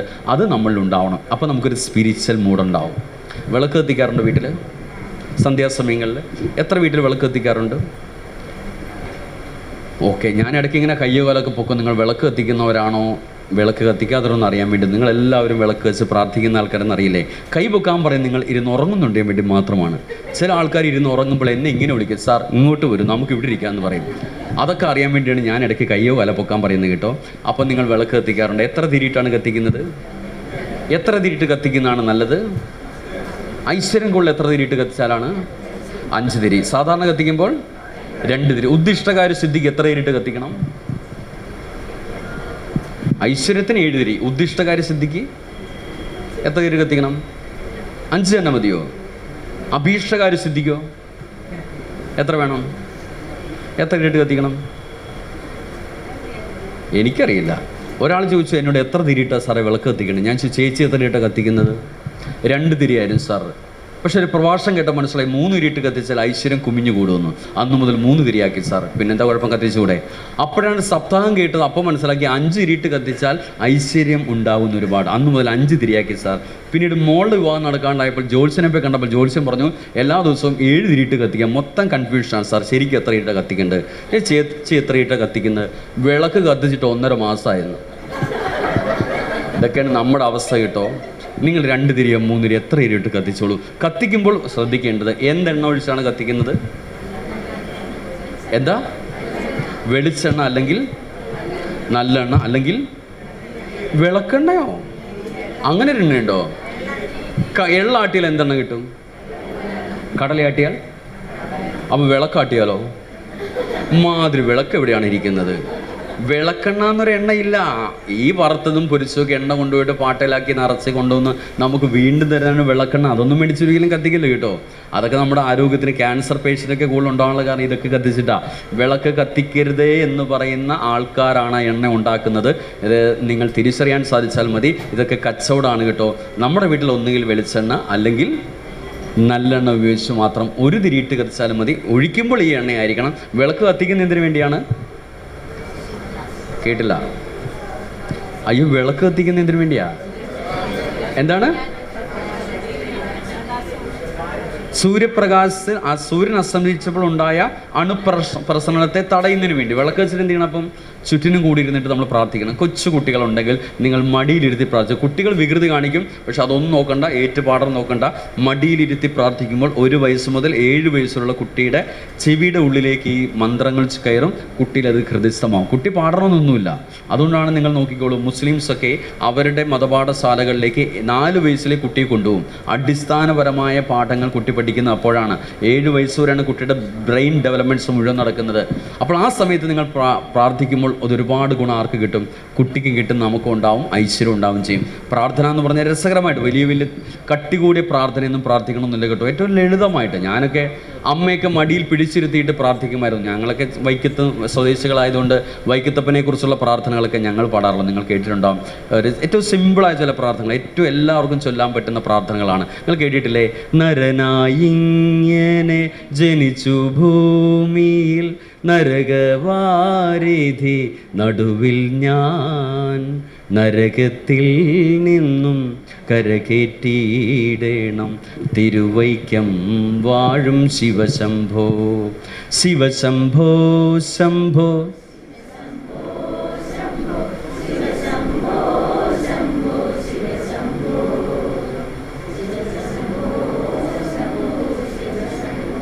നിങ്ങൾ ഉണ്ണാൻ വേണ്ടി മാത്രം വന്ന ആൾക്കാരാ?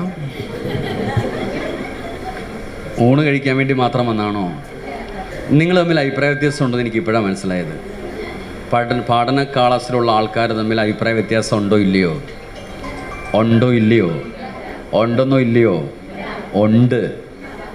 ഞാൻ നിങ്ങളോട് പാടാൻ പറഞ്ഞപ്പോൾ ചില ആൾക്കാർ ചിന്തിക്കുന്നു, പാട്ടിൽ വല്ല കാര്യമുണ്ടോ സാർ, പ്രാർത്ഥന വല്ല കാര്യമുണ്ടോ, പ്രവൃത്തിയിലല്ല കാര്യം, അവിടെ ഞാൻ പാടില്ല. ചില വിചാരിക്കുന്നു പാടണ്ടല്ലോ, ചുണ്ടനിക്കാൻ പോരെ. അപ്പോൾ നിങ്ങൾ അഭിപ്രായ വ്യത്യാസമുള്ളവരല്ലേ? അഭിപ്രായം എന്ന് പറഞ്ഞാൽ ഒരേ അവസ്ഥയായിരിക്കും. ഒരു ആചാര്യൻ ഒരു കാര്യം പറഞ്ഞാൽ എല്ലാവരും ഒരുമിച്ച് ചെയ്യുന്നതാണ് ഏക അഭിപ്രായം എന്ന് പറയുന്നത്. അഭിപ്രായ വ്യത്യാസം ഉണ്ടായാൽ നമുക്ക് മുന്നോട്ട് വളർച്ച ഉണ്ടാവില്ല. പട്ടിയെ നിങ്ങൾ വീട്ടിൽ വളർത്താറില്ലേ? വില കൂടിയ പട്ടികളൊക്കെ ഉണ്ട് കേട്ടോ. നമ്മളെക്കാൾ കൂടുതൽ വിലയുള്ള, മനുഷ്യനേക്കാൾ വിലയുള്ള പട്ടിയും സംവിധാനം കിട്ടുന്ന പട്ടികളൊക്കെ ഉണ്ട്. അപ്പോൾ വില കൂടിയ പട്ടിയാണെങ്കിലും ആളുകൾ പട്ടിയെ വളർത്താറുണ്ടെങ്കിലും ഞാൻ നിങ്ങളെ പട്ടിയെന്ന് വിളിച്ചാൽ നിങ്ങൾക്ക് സഹിക്കാൻ പറ്റത്തില്ല. പറ്റുമോ? പട്ടി വില കൂടിയതാണ്, പക്ഷേ പട്ടിയെന്ന് വിളിച്ചാൽ നമ്മൾ അക്സെപ്റ്റ് ചെയ്യുമോ? നിങ്ങൾ പുലിയെ കണ്ടിട്ടില്ല, നിങ്ങൾക്ക് പുലിയെ പേടിയാണ്, പക്ഷേ നിങ്ങൾ പുലിയാണെന്ന് പറഞ്ഞാൽ അഭിമാനവുമാണ്. എന്തുകൊണ്ടാണ് കണ്ടിട്ടില്ലാത്ത കേട്ടിട്ടില്ലാത്ത നമ്മളെ ആക്രമിക്കുന്ന പുലി എന്ന് പറയുമ്പോൾ നമ്മൾ അഭിമാനിക്കും? വീട്ടിൽ അരുമയോടെ വളർത്തുന്ന വിലപിടിപ്പുള്ള പട്ടിയെന്ന് വിളിച്ചപ്പോൾ നമുക്ക് ഇഷ്ടപ്പെടാതാവുന്നത് എന്തുകൊണ്ടാണ്? പട്ടി എന്ന് പറഞ്ഞാൽ എന്താണ്? ഇംഗ്ലീഷിൽ DOG, ഡോഗ് എന്നാണ് അതിൻ്റെ അർത്ഥം, ശരിയല്ലേ? പട്ടി എന്ന് പറഞ്ഞാൽ ഡോഗ് എന്ന് വെച്ചാൽ അതിൻ്റെ മീനിങ് എന്താണ്? ഡിസ്ഓർഗനൈസ്ഡ് ഗ്രൂപ്പ്. ഡിസ്ഓർഗനൈസ്ഡ് ഗ്രൂപ്പ്, അതായത് യൂണിറ്റി ഇല്ലാത്ത ആൾക്കാർക്ക് പറയുന്നവരാണ് ഡോഗ് എന്ന് പറയും. അപ്പോൾ യൂണിറ്റി ഇല്ലെങ്കിൽ നമ്മൾ ആരായി മാറും? ഡോഗായിട്ട് മാറും. യൂണിറ്റി ഉണ്ടെങ്കിലോ ഡോഗിനെ തിരിച്ചിട്ടാൽ മതി, എന്തായി മാറും? ഗോഡ്, ഗ്രൂപ്പ് ഓർഗനൈസ്ഡ് ആവും. അപ്പോൾ നമ്മൾക്ക് യൂണിറ്റി ഇല്ല, ശരിയല്ലേ? ഇലക്ഷൻ കഴിഞ്ഞു, വോട്ടൊക്കെ പെട്ടിയിലായി കേട്ടോ. തെരഞ്ഞെടുപ്പ് തെറ്റിപ്പോയാൽ എല്ലാം തെറ്റും. ജീവിതത്തിൽ ഒറ്റ തെരഞ്ഞെടുപ്പുള്ളൂ, വിവാഹം. അത് തെറ്റേണ്ടതൊക്കെ നമ്മളിപ്പോൾ അനുഭവിക്കുന്നുണ്ട്. ഇനി തെറ്റിക്കഴിഞ്ഞാൽ ഇനി അതിനേക്കാൾ പ്രശ്നമാവും. അപ്പോൾ 5 വർഷത്തേക്കൊരു തെരഞ്ഞെടുപ്പാണ്. ഏത് പാർട്ടിക്ക് വോട്ട് ചെയ്യണം നിങ്ങൾക്ക് തീരുമാനിക്കാം. പക്ഷേ ഏത് പാർട്ടിയാണ് നമ്മുടെ സംസ്കാരത്തെ സംരക്ഷിക്കുന്നവർക്ക് വോട്ട് ചെയ്തില്ല എന്നുണ്ടെങ്കിൽ ദൂരവ്യാപകമായിട്ട് നമ്മൾ പ്രത്യാഘാതങ്ങൾ ഏറ്റുവാങ്ങേണ്ടി വരും. അതുകൊണ്ട് ഇനിയെങ്കിലും നമ്മൾ ഡിസ്ഓർഗനൈസ്ഡ് ആവരുത്. ബ്രിട്ടീഷുകാർ ഇന്ത്യയിലേക്ക് വരുമ്പോൾ 30,000 പേരെ ഇന്ത്യയിലെത്തിയുള്ളൂ. 30 കോടി ജനങ്ങളെന്ന് ഇന്ത്യയിലുണ്ടായിരുന്നു. ഡിസ്ഓർഗനൈസ്ഡ് ഗ്രൂപ്പ് ആയതുകൊണ്ട് 30,000 പേരും പതിറ്റാണ്ടുകളോളം ഇന്ത്യയെ അടക്കി ഭരിച്ചു. അവർ ഡിസ്ഓർഗനൈസ്ഡ് ഗ്രൂപ്പ് മാറിയിട്ട് ഗ്രൂപ്പ് ഓർഗനൈസ്ഡ് ആവണം. പള്ളിയിലച്ഛന് ഒരു ഇടവകയിൽ ചെന്നിട്ട് ഒരു പ്രാർത്ഥന ചൊല്ലിയാൽ എല്ലാ അംഗങ്ങളും ഒരുമിച്ച് ചൊല്ലും, ശരിയല്ലേ? പക്ഷെ നമ്മളിലോ അഭിപ്രായ വ്യത്യാസമാണ്. നരനായിങ്ങനെ ജനിച്ചു ഭൂമിയിൽ, നരകവാരിധി നടുവിൽ ഞാൻ, നരകത്തിൽ നിന്നും കരകേറ്റിയിടേണം തിരുവൈക്കം വാഴും ശിവശംഭോ. ശിവശംഭോ ശംഭോ, ശിവശംഭോ ശംഭോ, ശിവശംഭോ ശിവശംഭോ ശംഭോ, ശിവശംഭോ ശംഭോ ശംഭോ ശിവശംഭോ. മരണകാലത്തെ ഭയത്തെ ചിന്തിച്ചാൽ മതിമറന്നു പോ മനമെല്ലാം, മനതാരിൽ വന്നു വിളയാടിയിടേണം തിരുവൈക്കം വാഴും ശിവശംഭോ. ശിവശംഭോ ശംഭോ, ശിവശംഭോ ശംഭോ, ശിവശംഭോ ശിവശംഭോ ശംഭോ, ശിവശംഭോ ശംഭോ, ശിവശംഭോ ശംഭോ, ശിവശംഭോ. ശിവശിവായെന്നും പറയാവാതല്ല മഹമായ തൻ്റെ പ്രകൃതികൾ, മഹമായ നീ കേട്ടരുളേണം നാഥ ശിരുവൈക്കം വാഴും ശിവശംഭോ. വലിയൊരു കാട്ടിലകപ്പെട്ടേനകം വഴിയും കാണാതെ ഉഴലുമ്പോൾ, വഴിയിൽ നേർവഴി അരുളേണം നാഥ തിരുവൈക്കം വാഴും ശിവശംഭോ. എളുപ്പമായുള്ള വഴിയെ കാണുമ്പോൾ ഇടയ്ക്കിടെ 6 പടിയുണ്ട്, പടിയാറും കടന്നവിടെ ചെല്ലുമ്പോൾ ശിവനെ കാണാവും ശിവശം. പടിയാറും കടന്ന് അവിടെ ചെല്ലുമ്പോൾ ശിവനെ കാണാൻ സാധിക്കുന്നു. കുണ്ടലിനി പാട്ടിൽ ഭഗവാൻ പറയുന്നു, ആടു പാമ്പേ പുനം തേട് പാമ്പേ പൊരുൾ ആനന്ദക്കൂത്ത് കണ്ടാടു പാമ്പേ. അതായത് നമ്മുടെ മൂലാധാരം, നട്ടലിൻ്റെ ഏറ്റവും താഴെയുള്ള മൂലാധാരത്തിൽ 3.5 ചുറ്റുവലുപ്പത്തിൽ കിടക്കുന്ന നാഗചൈതന്യത്തെ നമ്മൾ പ്രാർത്ഥന നാമജപത്തിലൂടെ മെല്ലെ ഉയർത്തി ഇടാ പിങ്കള നാടിയിലൂടെ അങ്ങനെ കടന്ന് മൂലാധാരം, സ്വാധിഷ്ഠാനം, മണിപൂരകം, അനാഹത ചക്രം കടത്തി അങ്ങനെ ഇവിടെ എത്തപ്പെടുമ്പോൾ ആജ്ഞാചക്രത്തിലൂടെ കടന്ന് സഹസ്രാര പത്മത്തിലേക്ക് എത്തിക്കഴിഞ്ഞാൽ ശിവനെ കാണാൻ സാധിക്കും. ശിവൻ ഇരിക്കുന്ന എവിടെയാണ്? സഹസ്രാര പത്മത്തിൽ 1000 ഇതിലുള്ള താമരയ്ക്കകത്തിരിക്കുന്ന ദേവനായിട്ട് ഭഗവാനെ സങ്കല്പിക്കുന്നു. ആ ശിവൻ നിങ്ങൾക്ക് കാണാൻ സാധിക്കുമെന്നാണ് ഭഗവാൻ പറയുന്നത്. ഈ 6 പടികളും കടന്നു പോകണം. 6 പടികളും കടന്നു പോകണമെങ്കിൽ നിങ്ങൾ നിത്യേന സാധന, നാമജപം, പ്രാർത്ഥന, യോഗാസനം, മെഡിറ്റേഷൻ ഇതൊക്കെ ചെയ്യുമ്പോഴാണ് ഇങ്ങനെ കുണ്ടലിനി ശക്തി ഉണർന്നുറന്ന് വരണം. അപ്പോൾ ആദ്യമേ അതിന് പഠിക്കേണ്ടത് നിവർന്നിരിക്കാൻ പഠിക്കണം. ഇതിപ്പോൾ എങ്ങനെയാണ് കസേരയിരിക്കുന്നത്? പഠിതാക്കൾ നട്ടൽ നിവർത്തിരുന്നാൽ തന്നെ കുണ്ടലിനി ശക്തി മെല്ലെ മുകളിലേക്ക് ഉണർന്നു വരും കേൾക്കുന്നതോടുകൂടി. അപ്പോൾ കഴിയാവുന്നതൊക്കെ നല്ല ഉറച്ച് നമ്മളിങ്ങനെ ആലസ്യത്തോടു കൂടി കിടന്നാൽ നിങ്ങൾ പഠിക്കാൻ വന്ന ആൾക്കാരല്ലേ, അതോ കേൾക്കാൻ വന്നവരാണോ? പഠിക്കുന്നതും കേൾക്കുന്നതും വ്യത്യാസമുണ്ട്. കേൾക്കുന്നത് വെറുതെ കേൾക്കാം നമുക്കിങ്ങനെ അല്ലേ, പക്ഷെ പഠിക്കുന്നത് കുറച്ചുകൂടി ആഴത്തിൽ വേണം. ഒരു 3 തലയോട്ടികൾ കൊണ്ടുപോകുന്ന ഒരു സന്യാസി ഒരു രാജകൊട്ടാരത്തിൽ, ഇതിലേറ്റവും നല്ല തലയോട്ടി ഏതാണെന്ന് ചോദിച്ചു. ബാക്കിൽ ഏറ്റവും നല്ല തലയോട്ടി ഏതാണെന്ന് ചോദിച്ചു. അപ്പോൾ ആർക്കും മനസ്സിലാവുന്നില്ല. തലയോട്ടി കണ്ട എല്ലാവരും ഒരുപോലെ ഇരിക്കുമല്ലോ, പ്രത്യേകം കണ്ട മനസ്സിലാവും ഇല്ല. അപ്പോൾ ഒരാൾ വന്നിട്ട് എന്ത് ചെയ്യുന്നു, ഒരു പുരോഹിതൻ വന്നിട്ട് ഒരു നൂലെടുത്ത് തലയോട്ടിയുടെ ഒരു ചെവിയിലൂടെ കടത്തിവിട്ടപ്പോൾ അത് മറ്റേ ചെവിയിലൂടെ കടന്നുപോയി. മറ്റൊരു തലയോട്ടിയിൽ നൂല് കടത്തിവിട്ടപ്പോൾ അത് വായിലൂടെ പുറത്തേക്ക് വന്നു. മറ്റൊന്നിലൂടെ കടത്തിവിട്ടപ്പോൾ അത് ശിരസിലൂടെ മേളിലേക്ക് പോയി. ഇതിലേത് തലയോട്ടിയാണ് നല്ലത്? കേട്ടില്ല. അപ്പം നിങ്ങളുടെ തലയോട്ടി എങ്ങനെ ഇരിക്കും? അയ്യോ, നിങ്ങളുടെ തലയോട്ടിയുടെ ഒരു നൂല് കടത്തി വിട്ടാൽ എങ്ങോട്ട് പോകുമെന്ന്? അകത്തേക്ക് ഇപ്പുറത്തൂടെ പോവോ, അതോ നാവിലൂടെ പുറത്തേക്ക് വരുമോ, അതോ വായിലൂടെ ബ്രെയിനിലേക്ക് കടന്നു പോവോ? ഏത് കാര്യങ്ങൾ കേൾക്കുമ്പോൾ ആഴത്തിൽ പഠിക്കണം. എന്താണ്? ആഴത്തിലുള്ള പഠനം ആവശ്യമാണ്, ഡെപ്തിലുള്ള പഠനമാണ്. അതുമാണ് നമ്മൾ പറയില്ലേ, കുട്ടികൾക്ക് A+ എന്നൊക്കെ പറയില്ലേ, പരന്ന വരയും ആഴത്തിലെ വരയും. പരന്ന പഠനവും ആഴത്തിലെ പഠനം, പരന്ന കേൾവി ആഴത്തിലെ കേൾവി, പരന്ന കാഴ്ചകൾ ആഴത്തിലെ. വരികൾക്കിടയിലൂടെയും വായിക്കാം, വരികൾക്ക് അടിയിലൂടെയും വായിക്കാം. നമ്മളെങ്ങനെ വായിക്കുന്നത്? വരികൾക്കിടയിലൂടെ പോകണം, അതിൻ്റെ അർത്ഥം മീനിങ് മനസ്സിലാക്കിയിട്ട്. അതാണ് നമ്മൾക്ക് കിട്ടുന്ന A+ എന്ന് പറയുന്നത്. അതുകൊണ്ട് കേൾക്കുമ്പോൾ എപ്പോഴും ആഴത്തിൽ കേൾക്കണം, ചിന്തിക്കണം, എന്താണ് കേട്ടെന്ന് ചോദിക്കണം. അതിൻ്റെ സംശയങ്ങളും ഒക്കെ നിങ്ങൾക്ക് കറക്റ്റ് ചെയ്യാൻ സാധിക്കുമ്പോൾ നിങ്ങൾ പൂർണ്ണമായിട്ടും നല്ലൊരു പഠിതാക്കളാണ്. കൂടുതൽ കാര്യങ്ങൾ നിങ്ങൾക്ക് മനസ്സിലാവേണ്ട കുറച്ച് കാര്യമൊക്കെ നിങ്ങൾക്ക് പറയാനും സാധിക്കുന്നുണ്ടാവും. അത് ഏറ്റവും നല്ല അവസ്ഥയിലേക്ക് നിങ്ങൾ എത്തിച്ചേരാൻ സഹായിക്കുന്നതുകൊണ്ട് പ്രാർത്ഥനകൾ ബേസ് ആണ്. നിങ്ങൾ നിത്യേന എല്ലാ ദിവസവും പ്രാർത്ഥനകൾക്ക് വേണ്ടിയിട്ട് കുറച്ച് സമയം മാറ്റിവെക്കുക. നിങ്ങളെല്ലാവരും അങ്ങനെ ചെയ്യുന്ന ആൾക്കാരാണെന്ന് എനിക്കറിയാം, ചെയ്യാറില്ലേ? ഒരു അരമണിക്കൂറെങ്കിലുമൊക്കെ നിങ്ങളുടേതായ പേഴ്സണൽ കാര്യങ്ങളിലൊക്കെ നിങ്ങൾ ഇൻവോൾവ് ആവണം. ഇത് നമ്മൾ ഭൗതിക ജീവിതം കൂടെ നയിക്കുന്ന ആൾക്കാരാണ് സ്ത്രീകളല്ലേ. നിങ്ങളുടെ വീട്ടിൽ മീൻകറി വെച്ചാൽ മുഴുത്ത കഷ്ണം ആർക്ക് കൊടുക്കും? അയ്യോ, മീൻകറി വെച്ചാൽ ഏറ്റവും നല്ല കഷ്ണം ആർക്ക് കൊടുക്കും? ഹസ്ബൻഡിന് കൊടുക്കും. ഇനി മുതൽ നിങ്ങൾ തിന്നോണം. ഭർത്താവിന് തലയും മക്കൾക്ക് വാലും മതി. ആരാണ് വീട്ടിൽ ഈ കഷ്ടപ്പെടുന്നൊക്കെ? ആരാ? നിങ്ങളല്ലേ. നിങ്ങളുടെ ആരോഗ്യം നന്നായിരിക്കേണ്ടത്. ഉറക്കം വരുന്നുണ്ടോ? മീൻകറിയുടെ കാര്യം തന്നെ എപ്പോഴാണ് സാർ ഒരു മീൻകറി കൂട്ട് ഊണ് കിട്ടുകയെന്ന് പ്രഭാഷകന് മുമ്പിലിരുന്ന് കോട്ടായി വിടുന്നതും നാസറക്കാരന് മുമ്പിലിരുന്ന് ഈ പുളി കഴിക്കുന്ന ഒരുപോലെയാണ് കേട്ടോ. നാസറക്കാരൻ്റെ മുമ്പിൽ പോരുന്ന് വളംപുളി കഴിച്ച അവസ്ഥ എങ്ങനെ ഉണ്ടായിരിക്കും? മൊത്തത്തിൽ ഇങ്ങനെ ഒഴുകി വരും എന്ന് പറഞ്ഞ് പ്രഭാഷണം നടത്തുമ്പോൾ മുമ്പിലിരുന്നിട്ട് ഉഷാറായിട്ടിരിക്കും. അപ്പോൾ മീൻകറിയുടെ മുഴുത്ത കഷ്ണം ആര് കഴിച്ചോണം? നിങ്ങൾ കഴിച്ചോണം. ഡൈനിങ് ടേബിൾ വെച്ച് കഴിക്കരുത്, അത് അടുക്കള വെച്ച് കഴിച്ചേച്ച് അങ്ങോട്ട് പോയേക്കണം. അവിടെ പോയി ചാറുമുക്കി തിന്നാൽ മതി. അല്ലാതെ നിങ്ങൾ ഭർത്താവിന് നല്ല കഷ്ണം കൊടുത്ത് മക്കൾക്ക് കൊടുത്ത് നിങ്ങൾ ഈ ചാറ് മാത്രം കഴിച്ച് ഒരു 40 വയസ്സിൽ പറയാണ്ടടാ മക്കളെ നിങ്ങൾക്ക് വേണ്ടിയല്ലടാ അമ്മയെ കഷ്ടപ്പെട്ട് ചാറ് മാത്രമേ ഞാൻ കൂട്ടിയിട്ടുള്ളടാ എന്ന് പറയുമ്പോൾ മക്കൾ ചോദിക്കും തള്ളേടെ ഞാനിതൊക്കെ പറഞ്ഞോന്ന്. അതല്ല ഭർത്താവിന് കൊടുക്കുന്നെങ്കിൽ നിങ്ങൾക്ക് പരാതി ഉണ്ടാവരുത്. നിങ്ങൾക്കൊരു സന്തോഷം കൊടുക്കൂ. തിരിച്ചു കിട്ടാൻ വേണ്ടി മക്കൾക്കും ഭർത്താവിനും കൊടുത്താൽ നിങ്ങളുടെ മനസ്സ് അസ്വസ്ഥമാവും. തിരിച്ചു കിട്ടാൻ നിങ്ങൾ ഏറ്റവും നല്ലത് ഉണ്ടാക്കിയിട്ട് നിങ്ങൾക്ക് ഏറ്റവും ഇഷ്ടപ്പെട്ടവർക്ക് കൊടുക്കൂ. നിങ്ങൾ തിരിച്ചിങ്ങോട്ട് കിട്ടുന്ന ആവരുത്. തിരിച്ച് കിട്ടുന്നെങ്കിൽ നിങ്ങളുടെ മനസ്സ് അസ്വസ്ഥമാണ്. അതുകൊണ്ട് ഒരു ദിവസം എത്ര മണിക്കൂറുണ്ട്? 24 മണിക്കൂർ, 23 മണിക്കൂർ നിങ്ങൾ നല്ല ഭാര്യയായിട്ട് അമ്മയായിട്ടൊക്കെ ജീവിച്ചോളൂ. 1 മണിക്കൂർ നിങ്ങളായിട്ട് ജീവിക്കണം. മെഡിറ്റേഷനും പ്രോഗ്രാമുകളും നിങ്ങൾക്ക് രസകരമായിട്ടുള്ള കാര്യങ്ങൾ ചെയ്യാൻ വേണ്ടി മാറ്റിവെക്കണം. അല്ലെങ്കിൽ നിങ്ങളുടെ മനസ്സ് അസ്വസ്ഥമായി നിങ്ങൾക്കിത് ഉപേക്ഷിച്ചിട്ട് പോകാൻ തോന്നും ക്രമേണ.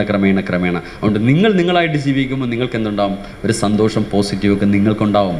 നിങ്ങൾക്ക് വേണ്ടി സമയം നിങ്ങൾക്ക് കണ്ടെത്താൻ സാധിക്കട്ടെ. മറ്റൊരാൾക്ക് വേണ്ടിയുള്ള ജീവിതമൊക്കെ 23 മണിക്കൂറും 1 അവർ ആർക്ക് വേണ്ടിയാണ്?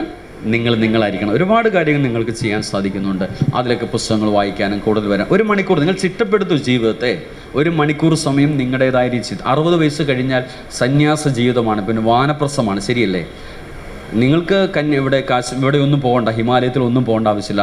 വീട്ടിൽ തന്നെ വാനപ്രസ്ഥം നമുക്ക് നടത്താൻ സാധിക്കും. എല്ലാ ലൗകിക സുഖങ്ങളിൽ നിന്നും ഒന്ന് വിടുതൽ. 1 മണിക്കൂർ ഒന്ന് മാറുന്നതുകൊണ്ട് നിങ്ങൾക്ക് വാനപ്രസ്ഥയിലേക്ക് നിങ്ങൾക്ക് വരാൻ സാധിക്കും. നിങ്ങളുടെ ജീവിതത്തെ നിങ്ങൾ അങ്ങനെ ചിട്ടപ്പെടുന്നെങ്കിൽ നിങ്ങൾ വലിയൊരു പോസിറ്റീവ് വൈബ് എപ്പോഴും ഉണ്ടാകും. നിങ്ങളുടെ ചിന്താരീതികളും അങ്ങനെ ആയിരിക്കട്ടെ. നമ്മളെ സമീപിക്കുന്നവർക്കൊക്കെ നമുക്ക് നല്ല സ്നേഹവും ഇതൊക്കെ കൊടുക്കാൻ സാധിക്കും. ഞാനൊരു കാര്യം ചോദിക്കട്ടെ, നിങ്ങൾക്ക് നിങ്ങളുടെ കൂടെയുള്ളവരോട് സ്നേഹവും ഇഷ്ടമൊക്കെ ഉണ്ടോ? ശരിക്കും ഉണ്ടെന്നോ ഇല്ലെന്നോ? ഉണ്ട്. ശരിക്കും ഇഷ്ടവും സ്നേഹവും നമ്മൾ വ്യത്യാസം എന്താണെന്ന് നിങ്ങൾക്കറിയോ? എന്താ വ്യത്യാസം? ഇഷ്ടമുള്ളത് കാണും, ഇഷ്ടമുള്ളതിനെ കാണും, സ്നേഹമുള്ളതിനെ പരിപാലിക്കും. ഐസ്ക്രീം ഇഷ്ടമാണ്, പിന്നെ സ്നേഹമുള്ളതിനാണ് ആ ആ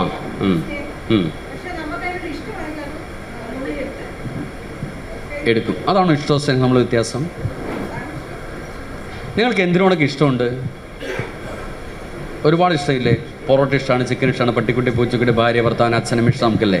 എല്ലാവരും ഇഷ്ടമില്ല നമുക്ക്. പക്ഷെ നമ്മൾ ഒരിക്കൽ പോലും പറയാറില്ല പൊറോട്ടയെ ഞാൻ സ്നേഹിക്കുന്നു എന്ന് പറയാറില്ല. പറയുമോ? എന്താണ്? അല്ല. നിങ്ങൾക്ക് എന്തിനോടാണ് ഇഷ്ടമുള്ളത്, ആ വ്യക്തിക്കോ വസ്തുവിനോ അത് മനസ്സിലാക്കി കൊടുക്കാൻ സാധിച്ചാൽ അവർ തിരിച്ചു പറയുന്ന വാക്കാണ് സ്നേഹം. നിങ്ങൾക്ക് എന്തിനോടാണ് ഇഷ്ടമുള്ളത് അതിനെ ബോധ്യപ്പെടുത്തി കൊടുക്കാൻ നിങ്ങളെ കൊണ്ട് പറ്റിയാൽ അവർ തിരിച്ചു പറയും അവൾക്ക് എന്നോട് നല്ല സ്നേഹമാണെന്ന് പറയും. പൊറോട്ടയോട് നിങ്ങൾ എത്ര വിചാരിച്ചാലും മനസ്സിലാക്കി കൊടുക്കാൻ പറ്റുമോ? ഭർത്താവിനോട് നിങ്ങൾക്ക് ഇഷ്ടമുണ്ട്, വേണമെങ്കിൽ നിങ്ങൾക്ക് എന്ത് ചെയ്യാം? മനസ്സിലാക്കി കൊടുത്താൽ ഭർത്താവ് പറയും അവൾക്ക് എന്നോട് ഭയങ്കര സ്നേഹമാണ്. നിങ്ങൾ പറയുന്ന വാക്കല്ല സ്നേഹം. അതുകൊണ്ട് നിങ്ങൾ ഒരിക്കലും ഇനി പറയരുത് എനിക്ക് ഇന്നതിനോട് സ്നേഹമാണെന്ന് പറയരുത്. പറയേണ്ടത് അവരാണ്. മക്കളോട് പറയാണ് എനിക്ക് നിന്നോട് സ്നേഹമാണെന്ന് പറയണ്ട, എനിക്ക് നിന്നെ ഇഷ്ടമാണ്. മക്കൾ പറയുന്നു അമ്മയ്ക്ക് എന്നോട് ഭയങ്കര സ്നേഹമാണ്. അപ്പോൾ ഇഷ്ടത്തെ സ്നേഹമാക്കി മാറ്റേണ്ടത് നമ്മുടെ കടമയാണ്. എങ്ങനെയാണ് ഇഷ്ടത്തെ സ്നേഹമാക്കി മാറ്റാൻ പറ്റുന്നത്? പ്രധാനമായിട്ടും 4 കാര്യങ്ങൾ ചെയ്താൽ മതി. ഒന്നാമത്തെ കാര്യം, ഇഷ്ടം നിങ്ങൾക്കൊരു വസ്തുവിനോടുണ്ടെങ്കിൽ നല്ല പ്രവൃത്തികൾ കൊണ്ട് ഇഷ്ടത്തെ സ്നേഹമാക്കി മാറ്റാൻ പറ്റും. നല്ല പ്രവൃത്തികൾ ഇഷ്ടസ്നേഹമായിട്ട് മാറും. ഭർത്താവ് ജോലി കഴിഞ്ഞ് വരുമ്പോൾ നിങ്ങൾ വാതിക്കലുണ്ടെങ്കിൽ ഇങ്ങനെ കാത്തു നിന്നാൽ ഭർത്താവിന് എന്ത് തോന്നും? ആ പാട്ടെങ്ങനെയാണ് സാർ? പൂമുഖവാതിക്കൽ നിൽക്കുമ്പോൾ കലവും കമ്മിത്തിക്കൊണ്ട് നിൽക്കുമല്ല. ചിരിക്കുന്ന മുഖമായിട്ട് ഭർത്താവിനെ കാത്തുന്ന പുള്ളിക്ക് തോന്നില്ലേ ഭയങ്കര സ്നേഹമാണെന്ന്? ഇന്ന് നിങ്ങൾ ചെയ്യുമ്പോൾ വീട്ടിൽ ചെല്ലുമ്പോൾ ശ്രദ്ധിക്കണം കേട്ടോ. കാരണം നിങ്ങൾ മാത്രമേ ക്ലാസ്സിന് വന്നിട്ടുള്ളൂ, ഭർത്താവ് ക്ലാസ് കേട്ടിട്ടില്ല. ഇന്ന് അങ്ങനെ നിൽക്കുമ്പോൾ ഒരു കാര്യം ഉറപ്പിക്കണം, പുള്ളി എങ്ങാനും ബോധം കെട്ട് വീണാൽ തളിക്കാൻ ഒരു മൊന്ത വെള്ളം എടുത്ത് വെച്ചേക്കണം. ആദ്യമായിട്ട് സംഭവിക്കും. ചിലപ്പോൾ എന്ത് സംഭവിക്കും അതൊന്നും നിങ്ങൾ കാര്യമാക്കരുത്. വീണ് കിടക്കുന്ന ആളെ ചാരി കീർത്തി ഇങ്ങോട്ട് കൊണ്ടുവരുമ്പോൾ പുള്ളി വിചാരിക്കും ഇവിടെ എന്നെ കൊല്ലാനാണോ വളർത്താനായിരിക്കും. നിങ്ങളതൊന്നും മൈൻഡ് ചെയ്യേണ്ട. കൊണ്ട ഇരുത്തിയിട്ടൊരു ചായയോ കാപ്പിയോ കൊടുക്കുമ്പോൾ പുള്ളി മനസ്സ് വിചാരിക്കും ഇവളെന്ത് വിഷമായിരിക്കും ഇത് കലക്കിയിരിക്കുന്നത്. അപ്പോഴും മൈൻഡ് ചെയ്യരുത്. ചായ കുടിച്ചു തുടങ്ങിയാൽ നിങ്ങൾ മെല്ലെ പുറയിൽ വന്നിട്ട് തലയിൽ ഇങ്ങനെ ഒന്ന് വെച്ചിട്ട് കൈ വെച്ച് മസാജ് ചെയ്യണം. ഇങ്ങനെ ഇപ്പോൾ പലരും ചിന്തിക്കുന്നു കല്യാണം കഴിഞ്ഞിട്ട് വർഷം 22ആയി, ഇനിയാണിപ്പോൾ ചൊറിയാൻ പോണത്. നിങ്ങൾക്ക് ബുദ്ധിമുട്ട് ചൊറിയാനാണെങ്കിൽ ദയവ് ചെയ്ത് ചൊറിയാണ്ടിരിക്കുക. ഇത്രയും നാൾ ചൊറിഞ്ഞ എവിടെ നിന്ന് പുള്ള മുതുകത്താണ്. നേരത്തിന് വീട്ടിലും വരുമില്ല, കാര്യം നോക്കുമില്ല, നടന്നോളും മനുഷ്യർ. അങ്ങനെ ചൊറിഞ്ഞാൽ പുള്ളി പോയി പുറത്തേക്ക് പോയി 2 അടിച്ചിട്ട് വരും. പിന്നെ നിങ്ങൾ മാന്തിയാലും ചൊറിഞ്ഞാലും തൊഴിച്ചാലും അറിയത്തുമില്ല. അതുകൊണ്ട് നല്ല പ്രവൃത്തികൾ ഇഷ്ടത്തെ സ്നേഹമാക്കി മാറ്റും. ഇങ്ങനെ നോക്കി നിന്ന് കഴിഞ്ഞാൽ ഇത് തന്നെ തീർച്ചയായിട്ടും എല്ലാ വസ്തുവും. ഇപ്പം നിങ്ങൾ ക്ലാസ് കഴിഞ്ഞ് ചെല്ലുമ്പോൾ ഭർത്താവ് നിങ്ങളെ കൂട്ടിക്കൊണ്ടുവന്ന് വഴിയിൽ ഒരു കുടയും ഒക്കെ ആയിട്ട് വന്നു നിന്നാൽ നിങ്ങൾക്ക് എന്ത് തോന്നും? പുള്ളിക്ക് എന്നോട് സ്നേഹം ഉണ്ടെന്നൊന്നും ഇല്ലെന്ന് തോന്നുമോ? അതോ ഈ പുള്ളി മനുഷ്യന് ഒരു സ്ഥലത്ത് സ്വസ്ഥമായിട്ട് വിടിയല്ലെന്ന് തോന്നുന്നു? കാരണം നമുക്ക് അത്യാവശ്യം ഫോണൊക്കെ ചെയ്ത് ചെയ്യാൻ പറ്റുന്ന സ്ഥലം ഈ വഴിയിലൂടെ നടക്കുമ്പോഴാണല്ലോ. അപ്പോൾ അതൊക്കെ കണ്ടുപിടിക്കാനും തോന്നും. നമുക്ക് സ്നേഹമാണെന്ന് തോന്നില്ലേ? പ്രവൃത്തികൾ ഇഷ്ടത്തെ സ്നേഹമാക്കി മാറ്റും. ഇനി പ്രവൃത്തിയും വേണ്ട നല്ല വാക്ക്. ഞാൻ നേരത്തെ പറഞ്ഞു, ഒരു നല്ലതുണ്ടാക്കിയാൽ നല്ലെന്ന് പറയാൻ സാധിക്കണം. ഇനി ആരും ആഗ്രഹിക്കുന്നില്ല, ഭർത്താവ് ഒരു നല്ലൊരു ഷർട്ട് ഇട്ടു, ആദ്യത്തെ കമൻറ്റ് ആര് പറയണം? ഇതെന്താ പറയുന്നത്? മേഘം ഒന്ന് കലാപോലത്തെ മനുഷ്യൻ എവിടെ പോയി മേടിച്ചോ, അവ കണ്ണിൽ എന്നാ കുന്താണ് ഇരിക്കുന്നത്. ഭർത്താവ് ഓർത്തിട്ട് കൊള്ളത്തില്ല. പക്ഷേ അത് കേട്ടിട്ട് ഓഫീസിൽ നിന്നിരുന്നപ്പോൾ ഓഫീസിൻ്റെ അടുത്ത സ്റ്റേജിലിരുന്ന പെൺകുട്ടി പറയാണ്, സാറിൻ്റെ ഷർട്ട് സൂപ്പറാണല്ലോ എന്ന്. ഉടനെ എന്താ സംഭവിക്കാന്നറിയോ? കുറച്ച് ചരിച്ചിൽ കൂടിയാലും തെറ്റ് പറയാൻ പറ്റത്തില്ല കേട്ടോ. കാരണം പറയേണ്ട കാര്യങ്ങൾ പറയേണ്ട പോലെ പറയേണ്ട സമയത്ത് പറഞ്ഞില്ലെങ്കിൽ ഇത് വല്ലാത്ത അസ്വസ്ഥതകളുണ്ടാക്കും. അപ്പോൾ നല്ല വാക്കുകൾ നല്ല ഇഷ്ടത്തെ സ്നേഹമാക്കി മാറ്റും. ഇനി വാക്ക് മാത്രമല്ല കേട്ടോ, നല്ല പ്രവൃത്തികൾ, നല്ല വാക്ക്, ഇഷ്ടാനിഷ്ടങ്ങൾ തിരിച്ചറിയണമെന്ന് പറയും. നിങ്ങൾക്ക് ചോദിക്കാമല്ലോ, മക്കളോടും ഭർത്താവിനോടൊക്കെ എന്താണ് ഉണ്ടാക്കേണ്ടത്? ചപ്പാത്തി ഉണ്ടാക്കണം, പൂരി ഉണ്ടാക്കണോ, ഇടിയപ്പം വേണോ, എന്തൊക്കെ ചോദിച്ചാലും നിങ്ങൾക്കറിയാം രാവിലെ ഉപ്പവും മാത്രം ഉണ്ടാക്കുള്ളൂ. ചോദിച്ചു എന്ന് വെച്ച് വല്ല കുഴപ്പം നിങ്ങൾക്കുണ്ടോ? നമ്മുടെ കൂടെയുള്ളവരുടെ കൂടെ ഇഷ്ടാനിഷ്ടം തിരിച്ചറിയുമ്പോൾ അവർക്ക് നമ്മളോട് തോന്നും, ഞങ്ങളോട് സ്നേഹമുണ്ടെന്ന് തോന്നും. ഇതൊന്നും വേണ്ട, പ്രോബ്ലം ഉണ്ടായാൽ കൃത്യമായിട്ട് കൂടെ നിൽക്കണം, പ്രശ്നം ഉണ്ടായാൽ കൂടെ നിൽക്കണം. സ്ത്രീകൾ നോക്കൂ, എല്ലാ കാര്യത്തിലും കഷ്ടപ്പെട്ടാണ് വരുന്ന ആൾക്കാരാണ്, ജീവിതത്തിൽ ഒരുപാട് പ്രശ്നങ്ങൾ കടന്നുവരവാണ്. പക്ഷെ ഇതൊക്കെ ആണെങ്കിൽ പോലും സ്ത്രീകൾക്ക് ഇത്രയും കഷ്ടപ്പെടുന്നെങ്കിൽ ഈ സ്ഥാനമാനങ്ങൾ പലപ്പോഴും കുറവായിരിക്കും. നിങ്ങൾക്ക് തോന്നിയിട്ടുണ്ടോ? ഉണ്ടോ? എന്തുകൊണ്ടായിരിക്കും എന്നറിയോ? നിങ്ങൾ എന്തെല്ലാം കഷ്ടപ്പെട്ടിട്ട് നിങ്ങൾക്ക് ഒരു സ്ഥാനമാനങ്ങൾ കുറവാണ്. ശരി, സ്കൂളിലെ കാര്യത്തിലൊക്കെ കുട്ടികളുടെ കാര്യത്തിലൊക്കെ നമ്മളാണ് മുന്നിട്ട് പോകുന്നത്. മക്കൾ എന്തെങ്കിലും കുരുത്തക്കേട് കാണിച്ച് സങ്കടപ്പെട്ടെങ്കിൽ നിൽക്കണം. പക്ഷേ ഫുൾ A+ കിട്ടിയാൽ ക്രെഡിറ്റ് ആര് കൊണ്ടുപോകും? മോശമായാലും എന്തു പറയും? നിൻ്റെ എൻ്റെ വിത്ത്. എന്തുകൊണ്ടാണ് സ്ത്രീകൾ ഇത്ര കഷ്ടപ്പെട്ട് നിങ്ങൾക്ക് അംഗീകാരം കിട്ടാത്തതെന്നറിയോ? അറിയില്ല? ഞാൻ പറയട്ടെ? പറഞ്ഞാൽ ഇതേ ശരീരത്തോട് നിങ്ങൾ എന്നെ പുറത്തു വിടുമോ? പറഞ്ഞോട്ടെ. മറ്റൊന്നും കൊണ്ടല്ല, നിങ്ങളുടെ കയ്യിരിപ്പോണ്ട് മാത്രമാണ്. പറയാൻ കാരണം എന്താണെന്ന് വെച്ചാൽ, നിങ്ങൾ തല്ലേണ്ട സ്ഥലത്ത് തല്ലില്ല, തലോടാൻ അവസരം കിട്ടിയാൽ നിങ്ങൾ കയറി അടിക്കും. ഞാനൊരു ഉദാഹരണം പറയാം. ഒരച്ഛനും അമ്മയും ഫാമിലി തീരുമാനിച്ചു, വെക്കേഷനല്ലേ, നല്ല ചൂടല്ലേ ഇവിടെ, നമുക്ക് ഊട്ടിക്ക് ടൂർ പോകാൻ തീരുമാനിച്ചു. ചർച്ച അങ്ങനെ കൂടി വന്നപ്പോൾ ഭർത്താവ് പറഞ്ഞു, നമുക്കൊരു ടാക്സി വിളിച്ച് അങ്ങോട്ട് ഊട്ടിക്ക് പോയാലോ? ആ ഭാര്യ പറയുന്നു, ടാക്സി ഒന്നും വേണ്ട, അതൊക്കെ ഇപ്പോൾ റിസ്ക് അല്ലേ, നമുക്ക് ഇവിടുന്ന് ബസ്സിന് പോകാം, അതാണ് സേഫ്റ്റി. ഭർത്താവ് പറയുന്നത് ടാക്സി മതിയെന്ന്, ഭാര്യ പറയുന്നത് ബസ് മതിയെന്ന്. ചർച്ച കൂടി, ടാക്സി ബസ്. അവസാനം എന്ത് സംഭവിക്കും? ടൂറ് വേണ്ടെന്ന് തീരുമാനിക്കുന്ന വെറും 2% വീട്ടിലുള്ള സ്ത്രീകൾ ഒടുക്കത്തെ ബുദ്ധിയുള്ളവരാണ്. വഴക്കിട്ടിട്ട് നടക്കിയാൽ ആദ്യം സൈഡ് സീറ്റ് കയറി വണ്ടി പോട്ടെ ഏട്ടാന്ന് പറയും. പോണ വഴിക്ക് പറയും, എൻ്റെ വാക്കിന് വിലയില്ല, പണ്ടേ നിങ്ങൾ അങ്ങനെയാണ് ഇങ്ങനെയാണ്, ജ്യൂസ് കുടിച്ചു, കുലുക്കി സർബത്ത് കുടിച്ചു, ബിരിയാണി കഴിച്ചു, പിന്നെ പറയും എൻ്റെ പൊന്നി ഏട്ടാ, ചേട്ടല്ലാത്ത ജീവിതം, ഞാൻ സിമ്മില്ലാത്ത മൊബൈൽ പോലെ ആയിപ്പോയനെ. പറഞ്ഞ് ഊട്ടിക്കെത്താൻ ഒരു 30 കിലോമീറ്റർ ഇപ്പറേ കാർ ബ്രേക്ക് ഡൗൺ ആയി. ഭാര്യ പുറത്തിറങ്ങി, ഭർത്താവ് പുറത്തിറങ്ങി, പിള്ളേർ പുറത്തിറങ്ങി. ഈ സമയത്ത് ഭർത്താവ് ഭാര്യയോട് എന്തു പറയും? എന്താണ്? ആ ഭാര്യ ഭർത്താവിനോട് എന്തു പറയും? ഞാൻ ഓക്കെ, അപ്പോഴേ പറഞ്ഞു. ഭർത്താവ് എന്തു പറയും? എന്തായിരിക്കും? അതൊന്നുമല്ല, ആദ്യം കൃത്യമായൊരു മറുപടി ആയിരിക്കും. എന്തായിരിക്കും സ്ഥാനം? അതൊന്നുമല്ല, അതൊക്കെ രണ്ടാമത് മൂന്നാമതുവാ. ആദ്യം എന്തു പറയും? നിന്റെ നാക്ക് വളച്ചപ്പോഴേ തീരുമാനിച്ചു. ഉടനെ ഭാര്യ എന്തു പറയും? പിന്നെ എൻ്റെ നാക്കിൻ്റെ കുഴപ്പമല്ലേ. ഉടനെ ഭർത്താവിൻ്റെ രണ്ടാമത്തെ ഡയലോഗാണ്. അതെന്തായിരിക്കും? നിന്നെയും കൊണ്ട് ഇറങ്ങിയപ്പോഴേ കണക്കാക്കിയെന്ന്. ഉടനെ ഭാര്യ, പിന്നെയും കൊണ്ട് എന്നെയും കൊണ്ട് ഇറങ്ങിയതിൻ്റെ കുഴപ്പമല്ലേ. എല്ലാ സ്ത്രീകളും ഇങ്ങനെ പറയുന്നവരെ ഞാൻ പറയുന്നില്ല. പൊതുപ്രവർത്തനങ്ങൾ നിൽക്കുന്ന ആൾക്കാരുണ്ട്, കുടുംബശ്രീ അങ്ങനെയുള്ള പ്രവർത്തനങ്ങൾ, വനിതാ സംഘ പ്രവർത്തനം, പിന്നെ പ്രത്യേകിച്ച് പഠന ക്ലാസ്സിലൊക്കെ വന്ന് പഠിച്ച് അറിവ് നേടിയ ആൾക്കാരൊന്നും അവരാരും ഇങ്ങനെ പറയില്ല. പകരം അവർ വണ്ടി കേടായി പുറത്തിറങ്ങി ഡോറെ ചാരി ഇങ്ങനെ നിന്നിട്ട് എന്ത് ചെയ്യുന്നറിയോ? സാരിയുടെ തുമ്പെടുത്ത് കക്ഷത്തിലേക്ക് വയ്ക്കും. എൻ്റെ ഭർത്താവ് നോക്കി എന്ത് ചെയ്യുന്നറിയോ? മൊത്തത്തിൽ അനുഭവിച്ചോളാൻ. ഫലത്തിൽ ഇതൊക്കെ തന്നെയായിരിക്കും. ഉടനെ ഭാര്യ പറഞ്ഞ് എന്നെ കൊണ്ട് ഇറങ്ങിയതിനെ കുഴപ്പം. ഉടനെ ഭർത്താവിൻ്റെ മൂന്നാമത്തെ ഡയലോഗാ നമുക്ക് ഒരിക്കലും സഹിക്കാൻ പറ്റത്തില്ല കേട്ടോ. നിന്നെ പറഞ്ഞിട്ട് കാര്യമില്ലടേ, നിന്റെ കുടുംബക്കാരേ കണക്കാണ്. സാധനം എവിടെ എത്തി? കുടുംബത്തിൽ. ഭാര്യ അങ്ങോട്ട് റേസായി. മനുഷ്യ കുറേ നാളായി നിങ്ങൾ മിണ്ടേനും എൻ്റെ കുരുമാരുടെ മുഖത്ത് വരണം. ഉടനെ ഭർത്താവ് ചോദിച്ചു, നിൻ്റെ കുടുംബക്കാരെ പറഞ്ഞ് ഇപ്പം എന്നാ ചെയ്യുമെന്ന്. ഭാര്യ സാരി ഞാൻ കയറ്റി കുത്തി. നാത്തൂൻ്റെ ചരിത്രം എന്നെ കൊണ്ട് അഴിപ്പിക്കണ്ടെന്ന് ഇപ്പം. ഇല്ലാത്ത പൈസയും മുടക്കി ഊട്ടിക്ക് ടൂറ് പോയിട്ട് കുടുംബകാര്യം പറഞ്ഞ് കളിക്കുക. അടി വയ്ക്കുന്നായപ്പോൾ ഡ്രൈവർ നടുക്കരുത്. ചേട്ടന്മാർ ചേച്ചിമാർ, നിങ്ങൾക്ക് വേറെ വണ്ടി ഞാൻ വിളിച്ചു തരാം. ഡ്രൈവർ വേറെ വണ്ടി വിളിച്ചു കൊടുത്തു. പിന്നീടുള്ള യാത്രയാണ് അതിനേക്കാൾ രസം. ഭാര്യ ഇങ്ങോട്ട് നോക്കിയിരിക്കും, ഭർത്താവ് ഇങ്ങോട്ട്. മക്കൾ റൂഫ് ഉള്ളതുകൊണ്ട് മേളിലേക്ക് നോക്കിയിരിക്കും. ഊട്ടി ചെന്ന തണുപ്പാണോ ചൂടാണോ? ഭാര്യ പൊറോട്ട പറഞ്ഞാൽ ഭർത്താവ് ചപ്പാത്തി പറയും. തിരിച്ചു വന്ന് കാറ് നിർത്തി ഭാര്യ മുറ്റത്തേക്ക് ഇറങ്ങി ഇനി ബാഗ് എടുത്ത് എന്തെന്നറിയോ ഒരൊറ്റ ഏറാണ്. ഇനി മേള ടൂർ എന്ന് പറഞ്ഞ് എന്നെ വിളിച്ചേക്കല്ല, അച്ഛനും മക്കളും പോയി വരെ എന്ത് വെള്ളം ചെയ്യാൻ പറയും. ഇതായിരിക്കും മിക്കവാറും വീട്ടിൽ സംഭവിക്കുന്ന അവസ്ഥ. എന്നാൽ ഇവിടെ ഇങ്ങനെ സംഭവിച്ചെങ്കിൽ എത്ര രസകരമായിരിക്കും. ഇതുപോലെ വഴക്കിട്ട് വരും ഭാര്യയും ഭർത്താവും. ഊട്ടിക്ക് 30 കിലോമീറ്റർ കാറ് ബ്രേക്ക് ഡൗൺ ആയി. ഭാര്യ പുറത്തിറങ്ങി, ഭർത്താവ് പുറത്തിറങ്ങി, മക്കൾ പുറത്തിറങ്ങി. ഈ സമയത്ത് ഭർത്താവ് പോയിട്ട് ബോണറ്റ് പൊക്കി നോക്കുന്നു, എവിടുന്ന് ആ പുക വരുന്ന തീ വരുന്ന എന്താണെന്ന്. മിക്കവാറും പുരുഷന്മാരങ്ങനെയാണ്. കാറ് കേടായ അപ്പോൾ പുറത്തിറങ്ങിയിട്ട് ഈ ബോണറ്റ് പൊക്കി നോക്കി, ഒരു നിപ്പാണ്. ബാറ്ററി ഏതാ, എഞ്ചിൻ എന്ന് പുള്ളിക്ക് തിരിയത്തില്ല. നന്നാക്കണമെങ്കിൽ വേറെ ആമ്പിളേര് വരണം. എന്നാൽ ഈ നിപ്പാണ്, അവിടെയും പിടിച്ച് വലിച്ച് ഇവിടെയും പിടിച്ച് വലിച്ച്. പക്ഷെ നിൽക്കുന്ന ആളാണെങ്കിൽ ചിന്തിക്കുന്ന മറ്റൊന്നായിരിക്കും. എന്താ ചിന്തിക്കാന്നറിയോ? ആ ഭദ്രകാളി എന്തു പറഞ്ഞിട്ടായിരിക്കും വരാൻ പോകുന്നത്.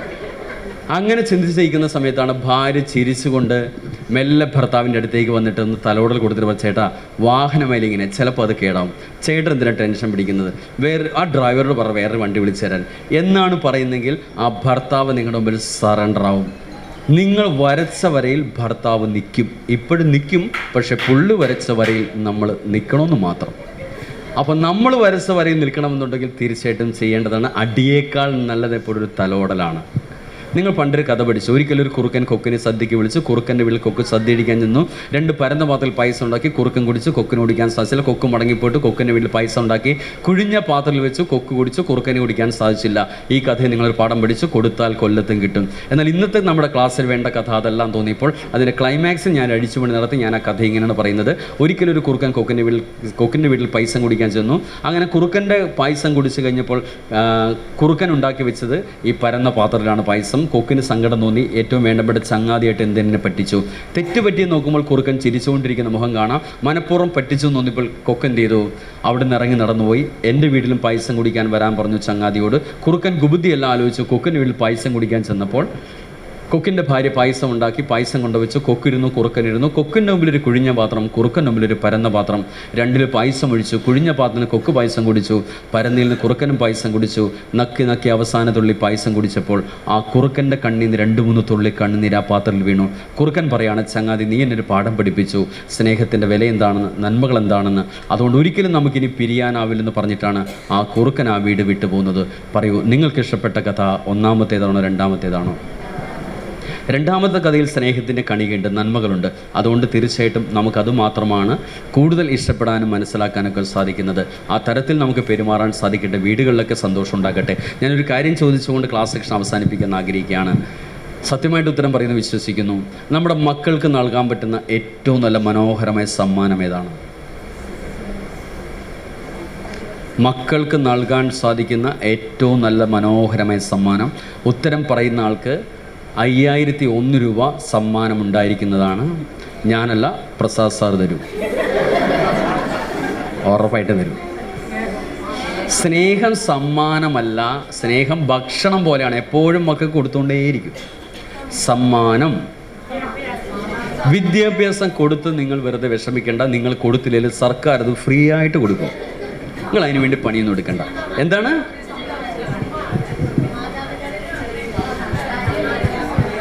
പ്രകടനം? തീർച്ചയായിട്ടും. പിന്നെ വേറെ കുറച്ചുകൂടെ ക്ലാരിറ്റി ആയിട്ട് മോഡലാവണം. തീർച്ചയായിട്ടും കുറച്ചുകൂടി സംഗതി വേണം. അതിലൊരു ക്ലാരിറ്റി, ഒരു സമ്മാനമല്ലേ, അത് കുട്ടിക്ക് വ്യക്തമായിട്ട് മനസ്സിലാവണം. എന്താണ് നന്മ തിന്മകളൊക്കെ വേർതിരിച്ച് പറഞ്ഞു കൊടുക്കുക, അതൊക്കെ ആവശ്യമുള്ള കാര്യങ്ങളാണ്. നല്ല സുഹൃത്താവും. എന്താണ് തലോടൽ?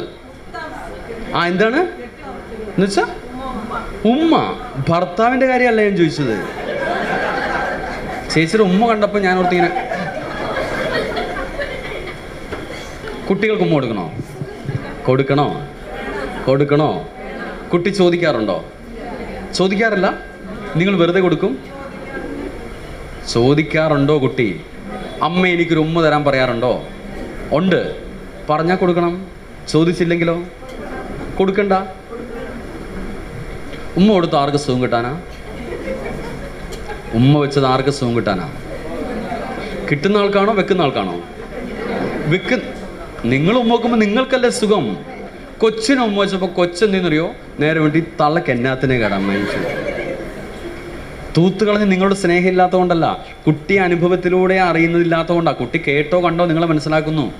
കെനസറ്റിക് പെർഫോമൻസ് ഉള്ളവർ മാത്രമേ ഉമ്മ അക്സെപ്റ്റ് ചെയ്യുള്ളൂ. ഹിയറിംഗ് പെർഫോമൻസ് ഉള്ളോ അല്ലെങ്കിൽ വിഷ്വൽ പെർഫോമൻസ് ഉള്ളോ ഉമ്മ അക്സെപ്റ്റ് ചെയ്യാറില്ല. അപ്പോൾ അതുകൊണ്ട് കുട്ടിക്ക് ഉമ്മ കൊച്ചിലെ നിങ്ങൾ കൊടുത്ത് നിങ്ങൾക്ക് സന്തോഷം വന്നപ്പോഴല്ലേ, നിങ്ങൾക്ക് സങ്കടം വന്നപ്പോൾ ദേഷ്യം വന്നപ്പോൾ നിങ്ങൾ കുട്ടി ഉമ്മ വെച്ചോ?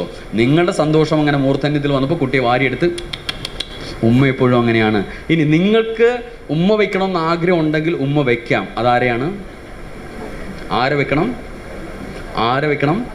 വീട്ടിൽ പ്രായമായ അച്ഛനും അമ്മയും ഉണ്ടെങ്കിൽ കെട്ടിപ്പിടിച്ചൊരു ഉമ്മ കൊടുക്കൂ. അവർക്ക് മനസ്സിലാവും എൻ്റെ മക്കൾക്ക് ഇപ്പോഴും എന്നോട് സ്നേഹമുണ്ടെന്ന്. ഉള്ള സ്വത്ത് മുഴുവൻ നമ്മുടെ പേരിൽ എഴുതി തന്നിട്ടും നിങ്ങൾക്ക് കൈയടിക്കുമ്പോൾ സൂപ്പറായിട്ട് അടിക്കൂ. നിങ്ങൾ കെട്ടിപ്പിടിച്ചുമ്മ വെക്കുന്നുണ്ടെങ്കിൽ അവർക്ക് മനസ്സിലാവും എൻ്റെ മക്കൾ ഇപ്പോഴും എന്നെ സ്നേഹിക്കുന്നുണ്ട്. അതുകൊണ്ട് കൊച്ചിനുമ്മ വേണമെങ്കിൽ കൊച്ചു ചോദിക്കും, അമ്മ എനിക്ക് വിശക്കുന്നു, എനിക്കൊരു ഉമ്മ തരും. എന്തൊക്കെ കുട്ടി ചോദിക്കുന്നത് കൊടുത്താൽ മതി, ചോദിക്കാത്തൊന്നും കൊടുക്കണ്ട. അപ്പോൾ ഉമ്മയല്ല യഥാർത്ഥ സമ്മാനം എന്ന് പറയുന്നത്. എന്താണ്? അയ്യോ ഹഗ് ചെയ്യണ്ട. അതൊക്കെ കുട്ടി കെട്ടിപ്പിടിക്കുന്ന കുട്ടിക്ക് ചിലപ്പോൾ ഇഷ്ടപ്പെടില്ല. എല്ലാ കുട്ടികളും അക്സെപ്റ്റ് ചെയ്യില്ലത്. കുട്ടിക്ക് നിങ്ങളുടെ സ്നേഹം ഇല്ലാത്തതുകൊണ്ടല്ല, സ്നേഹം അനുഭവിക്കുന്ന വേറെ രൂപത്തിലാണെന്ന് മാത്രം. നിങ്ങൾ കെട്ടിപ്പിടിക്കുന്ന ഉമ്മ വയ്ക്കണം. അതൊക്കെ ആരെയായിരിക്കണം? നിങ്ങൾക്ക് ഇഷ്ടമുള്ളവരെ. മക്കൾക്കുള്ള സമ്മാനം, ഏറ്റവും മനോഹരമായ സമ്മാനം കൊടുക്കാൻ പറ്റിയതാണ്. ശരിയാണെന്ന് തോന്നിയാൽ നിങ്ങൾ കൈയടിച്ച് പാസ്സാക്കണം കേട്ടോ. അച്ഛനും അമ്മയും സ്നേഹത്തോടെ കെട്ടിപ്പിടിച്ച് ഉമ്മ വയ്ക്കുന്നത് മക്കൾ കാണണം. അത് കാണുമ്പോൾ മക്കളുടെ മനസ്സിൽ വികാരം, സ്നേഹം, ദയ, കാരുണ്യം, വാത്സല്യം പോലുള്ള വികാരം ഉണ്ടാവും. ഇതിപ്പോൾ നമ്മളത് ജീവിതത്തിൽ ചെയ്യാറില്ല. അതുകൊണ്ട് കുട്ടികളുടെ മനസ്സിൽ ഈ വികാരങ്ങളൊന്നും ഉണ്ടാകാറുമില്ല. ഞാൻ വെറുതെ തമാശിക്കുക, നിങ്ങളൊരു യൂട്യൂബിൽ കയറിയിട്ട് സെർച്ച് ചെയ്യണം. ഒരു സിംഹത്തിൻ്റെ കുടുംബം, ആൺ സിംഹം, പെൺ സിംഹം, മക്കൾ, അച്ഛൻ സിംഹം, അമ്മ സിംഹം. അച്ഛൻ സിംഹം എന്ത് ചെയ്യുന്നു? രണ്ടെണ്ണം അടിച്ചിട്ട് വടക്കോട്ട് നോക്കിയിരിക്കുന്നു. പെൺസിംഹം പിണങ്ങി തെക്കോട്ട് നോക്കിയിരിക്കുന്നു. മക്കൾ മേളിലേക്ക് നോക്കിയിരിക്കുന്നു. ഈ വീഡിയോ ആണ് നിങ്ങൾ കാണുന്നത്. അതോ ആൺസിംഹവും പെൺസിംഹവും ചേർന്നിരിക്കുന്ന സമയത്ത് അവർ പരസ്പരം സന്തോഷിച്ചുകൊണ്ട് പരസ്പരം നക്കിത്തുടച്ച് മക്കൾ മേത്തൂടെ കയറി കളിക്കുന്ന രംഗമാണോ നിങ്ങൾ ഒരു ഹിംസ്ര ജീവിയായ സിംഹത്തിൻ്റെ വീട്ടിൽ നിങ്ങൾ കാണുന്നത്? ഏതായിരിക്കും? ഒന്നാമത്തേതോ രണ്ടാമത്തേതോ? നമ്മുടെയൊക്കെ വീടുകളിൽ ഏതാ ഉള്ളത്? പറയണമെന്നില്ല.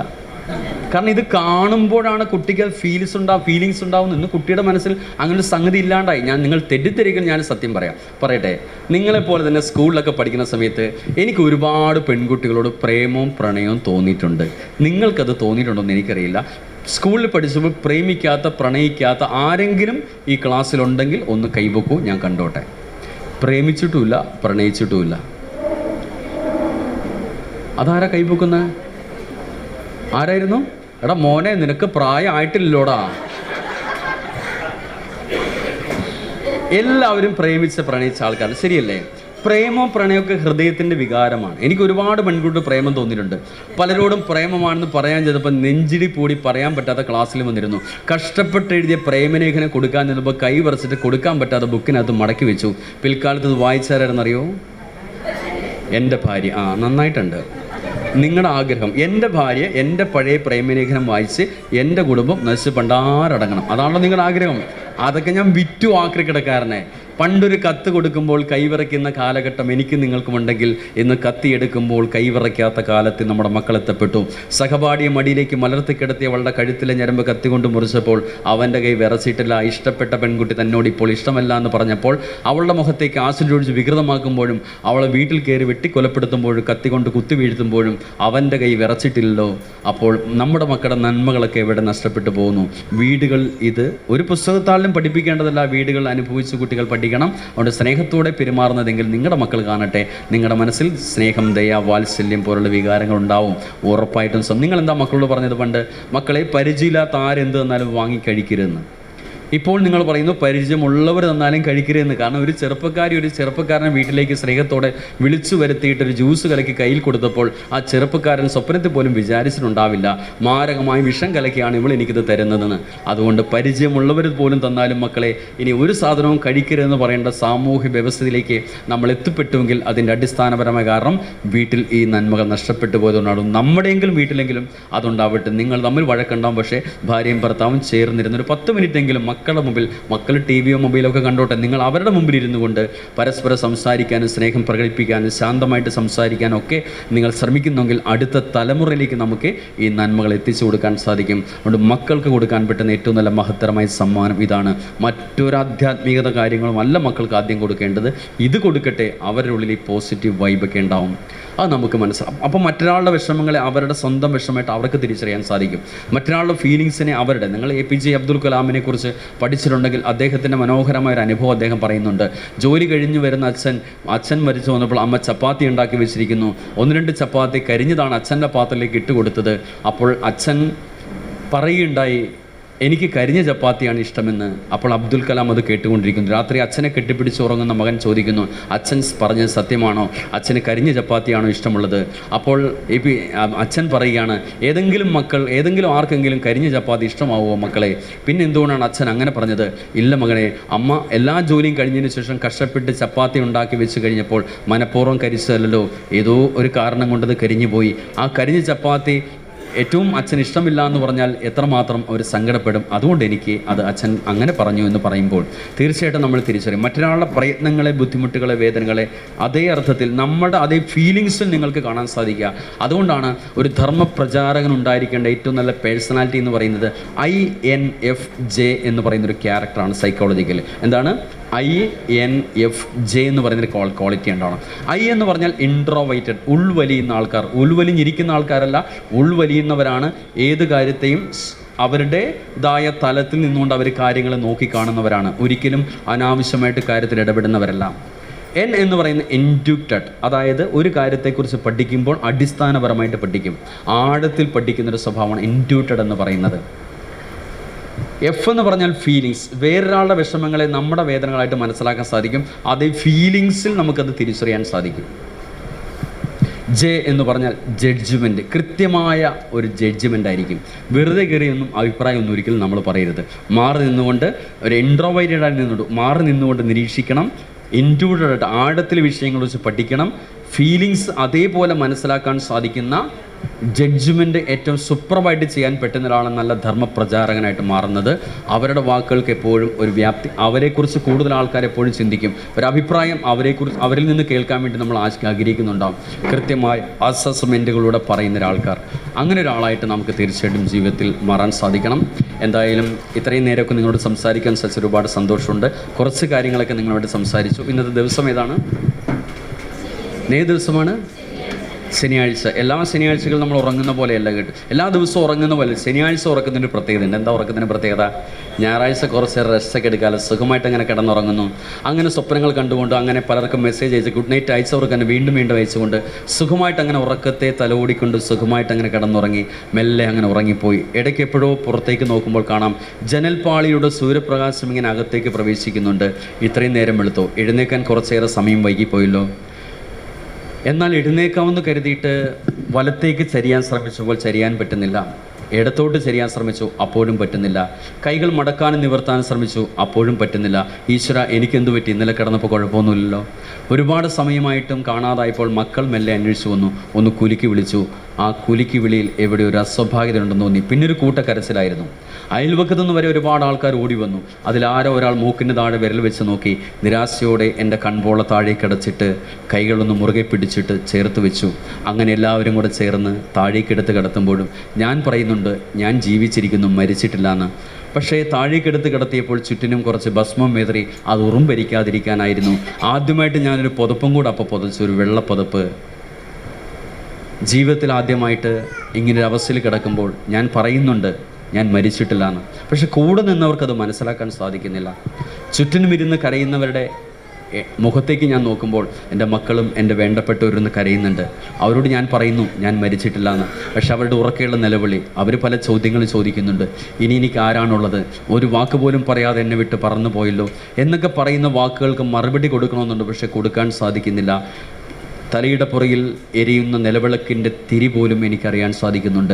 കത്തിച്ച് വെച്ച ചന്ദനത്തിരിയുടെ രൂക്ഷഗന്ധം മുറിയാകെ പടരാൻ തുടങ്ങിയപ്പോൾ ഞാൻ ചിന്തിക്കുകയാണ്, ഈശ്വര, ഈ ഒരു അവസ്ഥ എനിക്കിത്രയും പെട്ടെന്ന് വന്നല്ലോ. എൻ്റെ ജീവിതത്തിൽ ഒരുപാട് കാര്യങ്ങൾ ചെയ്യേണ്ടതുണ്ടായിരുന്നു. ഇനി ഒരിക്കലും ചെയ്യാൻ പറ്റാത്ത അവസ്ഥയിലേക്ക് ഞാൻ എത്തിയല്ലോ. എന്നൊരവസ്ഥയിൽ നിൽക്കുന്ന സമയത്ത് ഒരുപാട് ആൾക്കാർ എന്നെ കാണാൻ വരുന്നുണ്ട്. പലരെയും എനിക്ക് പരിചയമുള്ളവരാണ്. എൻ്റെ അയൽവക്കക്കാരൊക്കെ ഒരുപാട് വരുന്നു. ഞാൻ പലപ്പോഴും തിരക്കുകൾ കൊണ്ട് അവരെ നോക്കി ഒന്ന് ചിരിക്കാൻ പോലും സമയം കണ്ടെത്തിയില്ല. പക്ഷേ ഇപ്പോൾ അവരൊക്കെ സമയം എടുത്തുകൊണ്ട് പണി പോലും മാറ്റിവെച്ചിട്ട് എന്നെ കാണാൻ വേണ്ടി എൻ്റെ ചുറ്റിനും വന്ന് നിൽക്കുന്നുണ്ട്. കുറച്ച് പേര് ഒരുമിച്ച് വന്നു ഒരു റീത്തുമായിട്ട്. ആരാണെന്ന് എനിക്ക് മനസ്സിലായില്ല. കുറച്ച് കഴിഞ്ഞപ്പോഴാണ് മനസ്സിലായത്. അവരെ റീത്ത് വെച്ചിട്ട് പുറകോട്ട് മാറി നിന്നപ്പോൾ എൻ്റെ വാട്സാപ്പ് ഗ്രൂപ്പിലെ എൻ്റെ സുഹൃത്തുക്കളായിരുന്നു. പലരെയും എനിക്ക് പരിചയമുണ്ടായിരുന്നു. ഞാനും അതിലൊരു അഡ്മിനായിരുന്നു. അവർ പുറകോട്ട് മാറി നിന്ന ആ ഗ്രൂപ്പിൽ നിന്നും എന്നെ റിമൂവ് ചെയ്തിട്ട് ആരോ എടുത്തു കൊടുത്തൊരു ഫോട്ടോയ്ക്ക് ചുറ്റും കുറച്ച് റോസാപ്പുകൾ വെച്ചിട്ട് അവർ ആദരാഞ്ജലികളും അർപ്പിച്ചു. പലരുടെ ഗ്രൂപ്പിലേക്കും അവരത് പാസ് ചെയ്തു. എൻ്റെ മരണം പോലും അവരാഘോഷിച്ചു. ഞാൻ ആർക്ക് വേണ്ടിയാണോ ദിവസേന ഇത്രയും സമയം ചെലവഴിച്ചത് അവർക്കിപ്പോൾ എന്നെ വേണ്ട. ഞാൻ ആർക്ക് വേണ്ടിയാണോ സമയം ചെലവഴിക്കാതിരിക്കുന്നത് അവരാണ് എൻ്റെ ചുറ്റിനും ഇരുന്ന് കരഞ്ഞുകൊണ്ടിരിക്കുന്നത്. ഉറക്കെയുള്ള നിലവിളി കേൾക്കുമ്പോഴും ഞാൻ പറയുന്നുണ്ട് ഞാൻ മരിച്ചിട്ടില്ല എന്നുള്ള സത്യം. പക്ഷെ അവർക്കത് തിരിച്ചറിയാൻ സാധിക്കുന്നില്ല. ഞാനിങ്ങനെ വല്ലാതൊരവസ്ഥയിൽ കിടക്കുന്ന സമയത്ത് എന്നെ മെല്ലെ പൊക്കിയെടുത്തു. എല്ലാവരും കൂടി എന്നെ കുളിപ്പിക്കാൻ കൊണ്ടുപോവാം. എൻ്റെ ചോദ്യവും എന്നോടൊന്നും ചോദിക്കേണ്ട അവർക്ക്. എൻ്റെ വസ്ത്രങ്ങൾ കൊണ്ട് മാറ്റിക്കിടത്തി ഒരു ഡെസ്കിൽ കിടത്തിയിട്ട് ആദ്യമായിട്ട് ഞാൻ എന്നോട് അനുവാദം ചോദിക്കാതെ ഒരാൾ എൻ്റെ ശരീരത്തിൽ തൊടുന്നു. എന്നെ കുളിപ്പിച്ചു. ഞാൻ ഇഷ്ടപ്പെടുന്നതെന്ന് പറയുന്നൊരു വസ്ത്രമെടുത്ത് അവരെന്നെ ഇടിയിച്ചിട്ട് മുറ്റത്തെ ബെഞ്ചിൽ കൊണ്ട് കിടത്തുമ്പോൾ ഒരു വെള്ള പുതപ്പ് ഞാൻ വീണ്ടും പുതച്ചു. ചന്ദനത്തിരിയുടെ രൂക്ഷഗന്ധം മുറിയാകെ പടരുന്നുണ്ടായിരുന്നു മുറ്റം മുഴുവൻ. ആളുകൾ ഇരുന്നു കൊണ്ട് ഗുരുദേവ കൃതികൾ പ്രാർത്ഥന ചൊല്ലുന്നുണ്ട്. ഞാൻ പലപ്പോഴും ശ്രദ്ധിക്കാതെ പോയ പല കൃതികളും അവരുറക്കെ ചൊല്ലുന്നു. ഇതൊക്കെ കേൾക്കാനുള്ള യോഗം എനിക്ക് ഈ അവസ്ഥയിൽ കിടക്കുമ്പോഴാണല്ലോ ഉണ്ടായത്. എല്ലാവരുടെയും ആ നാമജപങ്ങൾ ഞാൻ അറിയുന്നുണ്ടായിരുന്നു. കുറച്ചാൾക്കാർ എന്നെ കാണാൻ വേണ്ടി ഒരുമിച്ച് വരുന്നു. എൻ്റെ ചുറ്റിനും ഇരുന്ന് കരയുന്നവർ നോക്കി എൻ്റെ മക്കൾ, എൻ്റെ ബന്ധുക്കൾ എല്ലാവരും ഉണ്ട്. എൻ്റെ അമ്മ എന്നെ കെട്ടിപ്പിടിച്ച് കരയുന്നുണ്ട്. എൻ്റെ അമ്മയ്ക്ക് ഒരിക്കലും എൻ്റെ വിയോഗം താങ്ങാൻ സാധിക്കുന്നില്ല. ഞാൻ അമ്മയുടെ മുഖത്തേക്ക് നോക്കുമ്പോൾ എത്ര തേജസ്സായിരുന്നു. അമ്മ ഇടയ്ക്കിടയ്ക്ക് എന്നെ കെട്ടിപ്പിടിച്ച് ഉമ്മ വയ്ക്കാൻ വരുന്നുണ്ട്. പക്ഷേ എനിക്കൊരാഗ്രഹമുണ്ട് എൻ്റെ പ്രിയപ്പെട്ടവരൊന്ന് ഉമ്മ വയ്ക്കണമെന്ന്. പക്ഷേ എനിക്കിവിടുന്ന് എഴുന്നേക്കാൻ സാധിക്കുന്നില്ലല്ലോ. ഈ ഒരവസ്ഥയിൽ ഞാൻ ചിന്തിച്ചു പോവാം. ഒരു 24 മണിക്കൂർ സമയമെങ്കിലും എനിക്ക് മടക്കി നൽകിയിരുന്നെങ്കിൽ എന്തെങ്കിലും എൻ്റെ ജീവിതത്തിൽ ചെയ്യാൻ പറ്റുമായിരുന്നു. പക്ഷേ ഇപ്പോൾ അതുപോലും നടക്കില്ല എന്ന് ഞാൻ തിരിച്ചറിയുകയാണ്. എൻ്റെ ജീവിതത്തെ ഞാൻ നിസ്സാരമായിട്ട് കണ്ടു. ഇനിയും ഒരുപാട് കാര്യങ്ങൾ ചെയ്യാൻ പറ്റുമെന്ന് കരുതി ഈ നിമിഷത്തിൽ ചെയ്യേണ്ട കാര്യങ്ങൾ ഞാൻ പലതിനെ മാറ്റിവെച്ചു. ഇപ്പോൾ എനിക്ക് ചെയ്യാനാവില്ലെന്ന് പറയുമ്പോൾ താങ്ങാനാവാത്ത സങ്കടമുണ്ടാവുന്നുണ്ട്. കുറച്ച് പേർ എന്നെ മെല്ലെ പൊക്കിയെടുത്തു. എന്നെ കൊണ്ടുപോവുക ചിതയിലേക്ക്.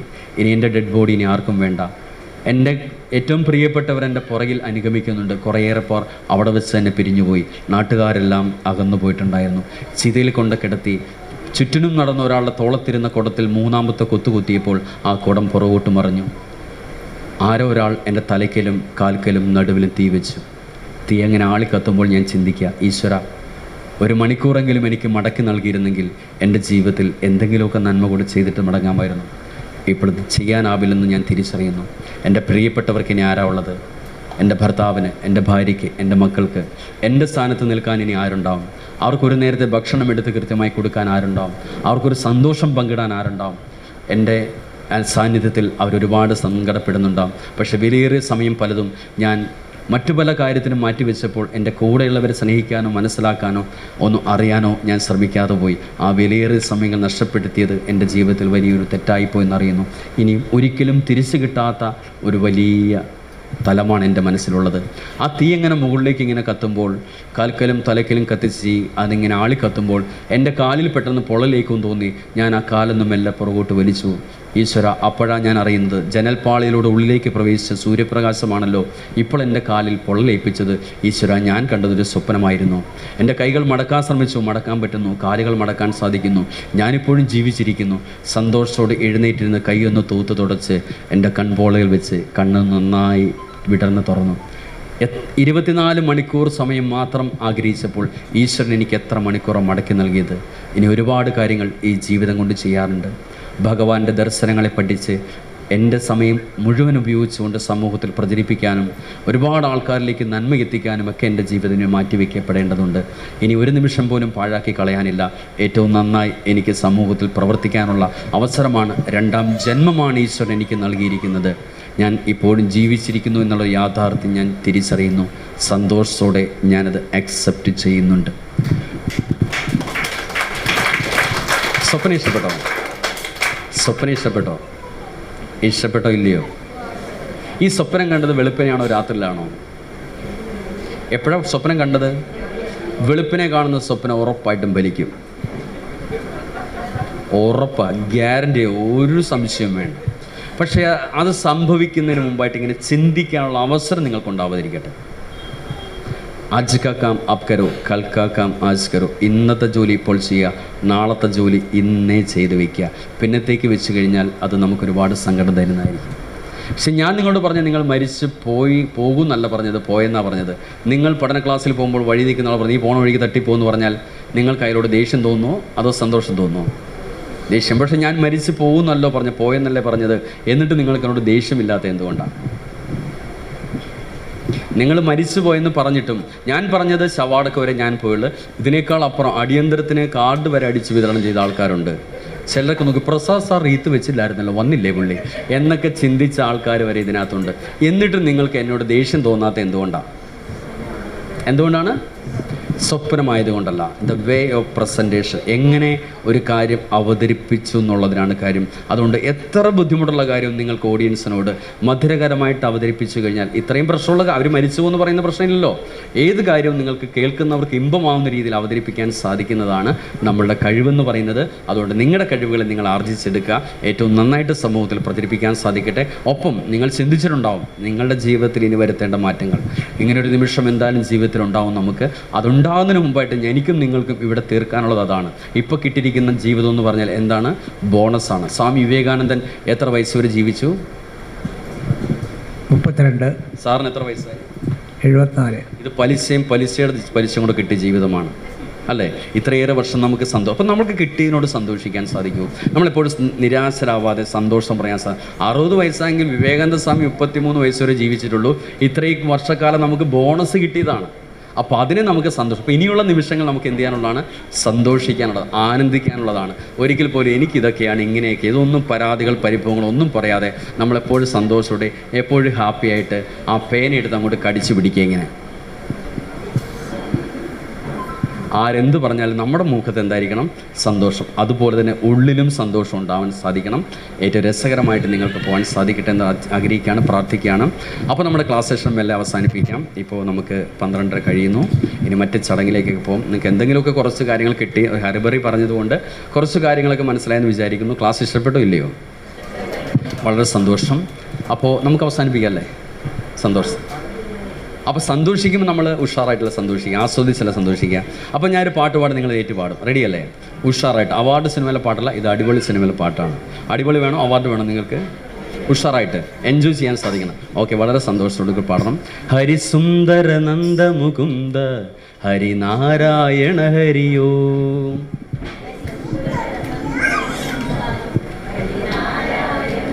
പാടുമ്പോൾ ഉഷാറായിട്ട് പാടണ്ടേ? ഹരിസുന്ദര നന്ദ മുകുന്ദ ഹരിനാരായണ ഹരിയോ.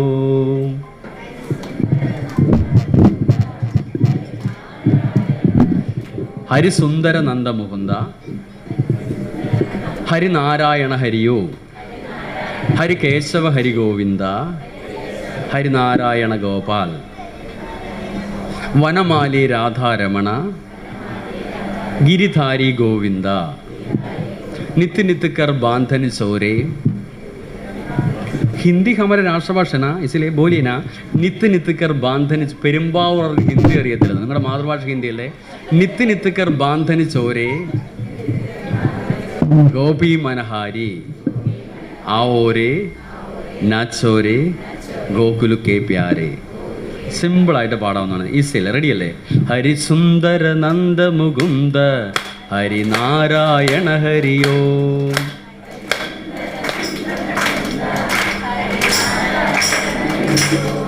ഹരിസുന്ദര നന്ദ മുകുന്ദ. നിങ്ങൾക്ക് സംഗീതം പഠിച്ചില്ല? നിങ്ങൾ സംഗീതം പഠിച്ചവർ എത്ര പേരുണ്ട്? ഒന്ന് കൈവെക്കൂ. ശാസ്ത്രീയമായിട്ട് പഠിച്ചിട്ടുള്ള ആൾക്കാർ ആരുമില്ല? അതാണ് നിങ്ങളുടെ മോള് മാത്രമേ പഠിച്ചിട്ടുള്ളൂ. നിങ്ങളെല്ലാം നിവർന്നിരുന്നേ, കൈമടിയിൽ ഇങ്ങനെ അടിച്ച് വേണം സംഗീതം പഠിക്കാൻ കേട്ടോ. സാരി പാടു, സാരി മേടിക്കാൻ പോകുന്നല്ല, പാടു. സാരി ഗമ പധ നീ സാ സാ നീ ധ പ മഗരി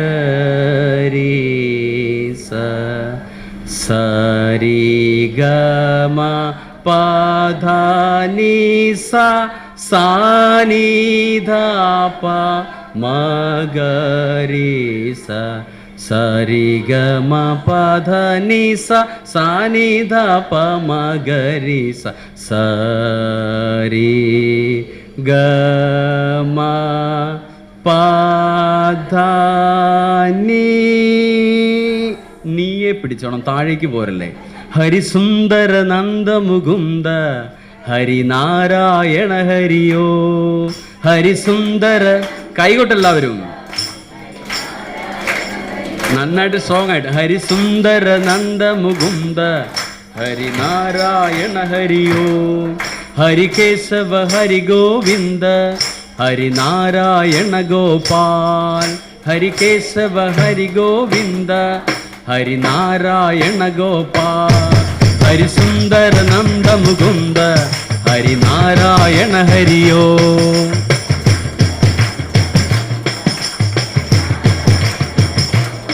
നിങ്ങളുടെ കൈകൊട്ടും ബഹളവും കാണുമ്പോൾ എനിക്ക് വല്ലാത്ത സന്തോഷം. ചിലരൊക്കെ കൊട്ടണം എങ്ങനെയെന്നറിയോ? ഹരിസുന്ദര നന്ദ. ഇതൊക്കെയാണ് ഉഷാർ. ഇതൊക്കെയാണ് പഠന ക്ലാസ്സിൽ വന്ന ആൾക്കാർ. ഇങ്ങനെ നിങ്ങളൊക്കെ പ്രഭാഷണം നടത്തുന്ന വേദിയിലിരിക്കുന്ന ആൾക്കാർ എങ്ങനെ ഇരിക്കുമെന്നറിയോ? തിരിഞ്ഞിരുന്ന് ഇങ്ങോട്ട് നോക്കിക്കൊണ്ടിരിക്കുക. അവരൊക്കെ എനർജറ്റിക് ആവണ്ടേ, നിങ്ങൾ ഉഷാറാവണ്ടേ? ഉറക്കെ പാടൂ. ഹരിസുന്ദര നന്ദമുകുന്ദ ഹരിനാരായണ ഹരിയോ. ഹരിയോ. ഹരികേശവ ഹരി ഗോവിന്ദ ഹരിനാരായണ ഗോപാൽ. കേശവ ഹരി ഗോവിന്ദ ഹരിനാരായണ ഗോപാൽ. വനമാലി രാധാരമണ ഗിരിധാരി ഗോവിന്ദ. വനമാലി गिरिधारी गोविंदा नित नित कर कांदन चोरी गोपी मनहारी नित नित कर बांधन चोरे गोपी मनहारी आओ रे नाचो रे गोकुल के प्यारे आओ रे नाचो रे गोकुल के प्यारे गाओ रे नाचो रे गोकुल के प्यारे ओ रे के प्यार हरि सुंदर नंद मुकुंद हरि नारायण हरियो हरि सुंदर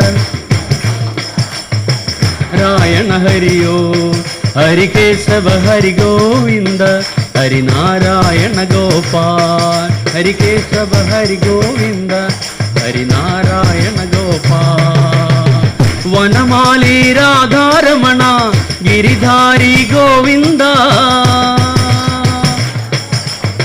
गिरिधारी गोविंद नित नित कर बांधन चोरे गोपी मनहारी नित नित कर बांधन चोर गोपी मनहारी आओ रे नाचो रे गोकुल के प्यारे आओ रे गोकुल के प्यारे गाओ रे नाचो रे गोकुल के प्यारे गोकुल के प्यारे താങ്ക് യു ആൾ വളരെ സന്തോഷം അപ്പോൾ തീർച്ചയായിട്ടും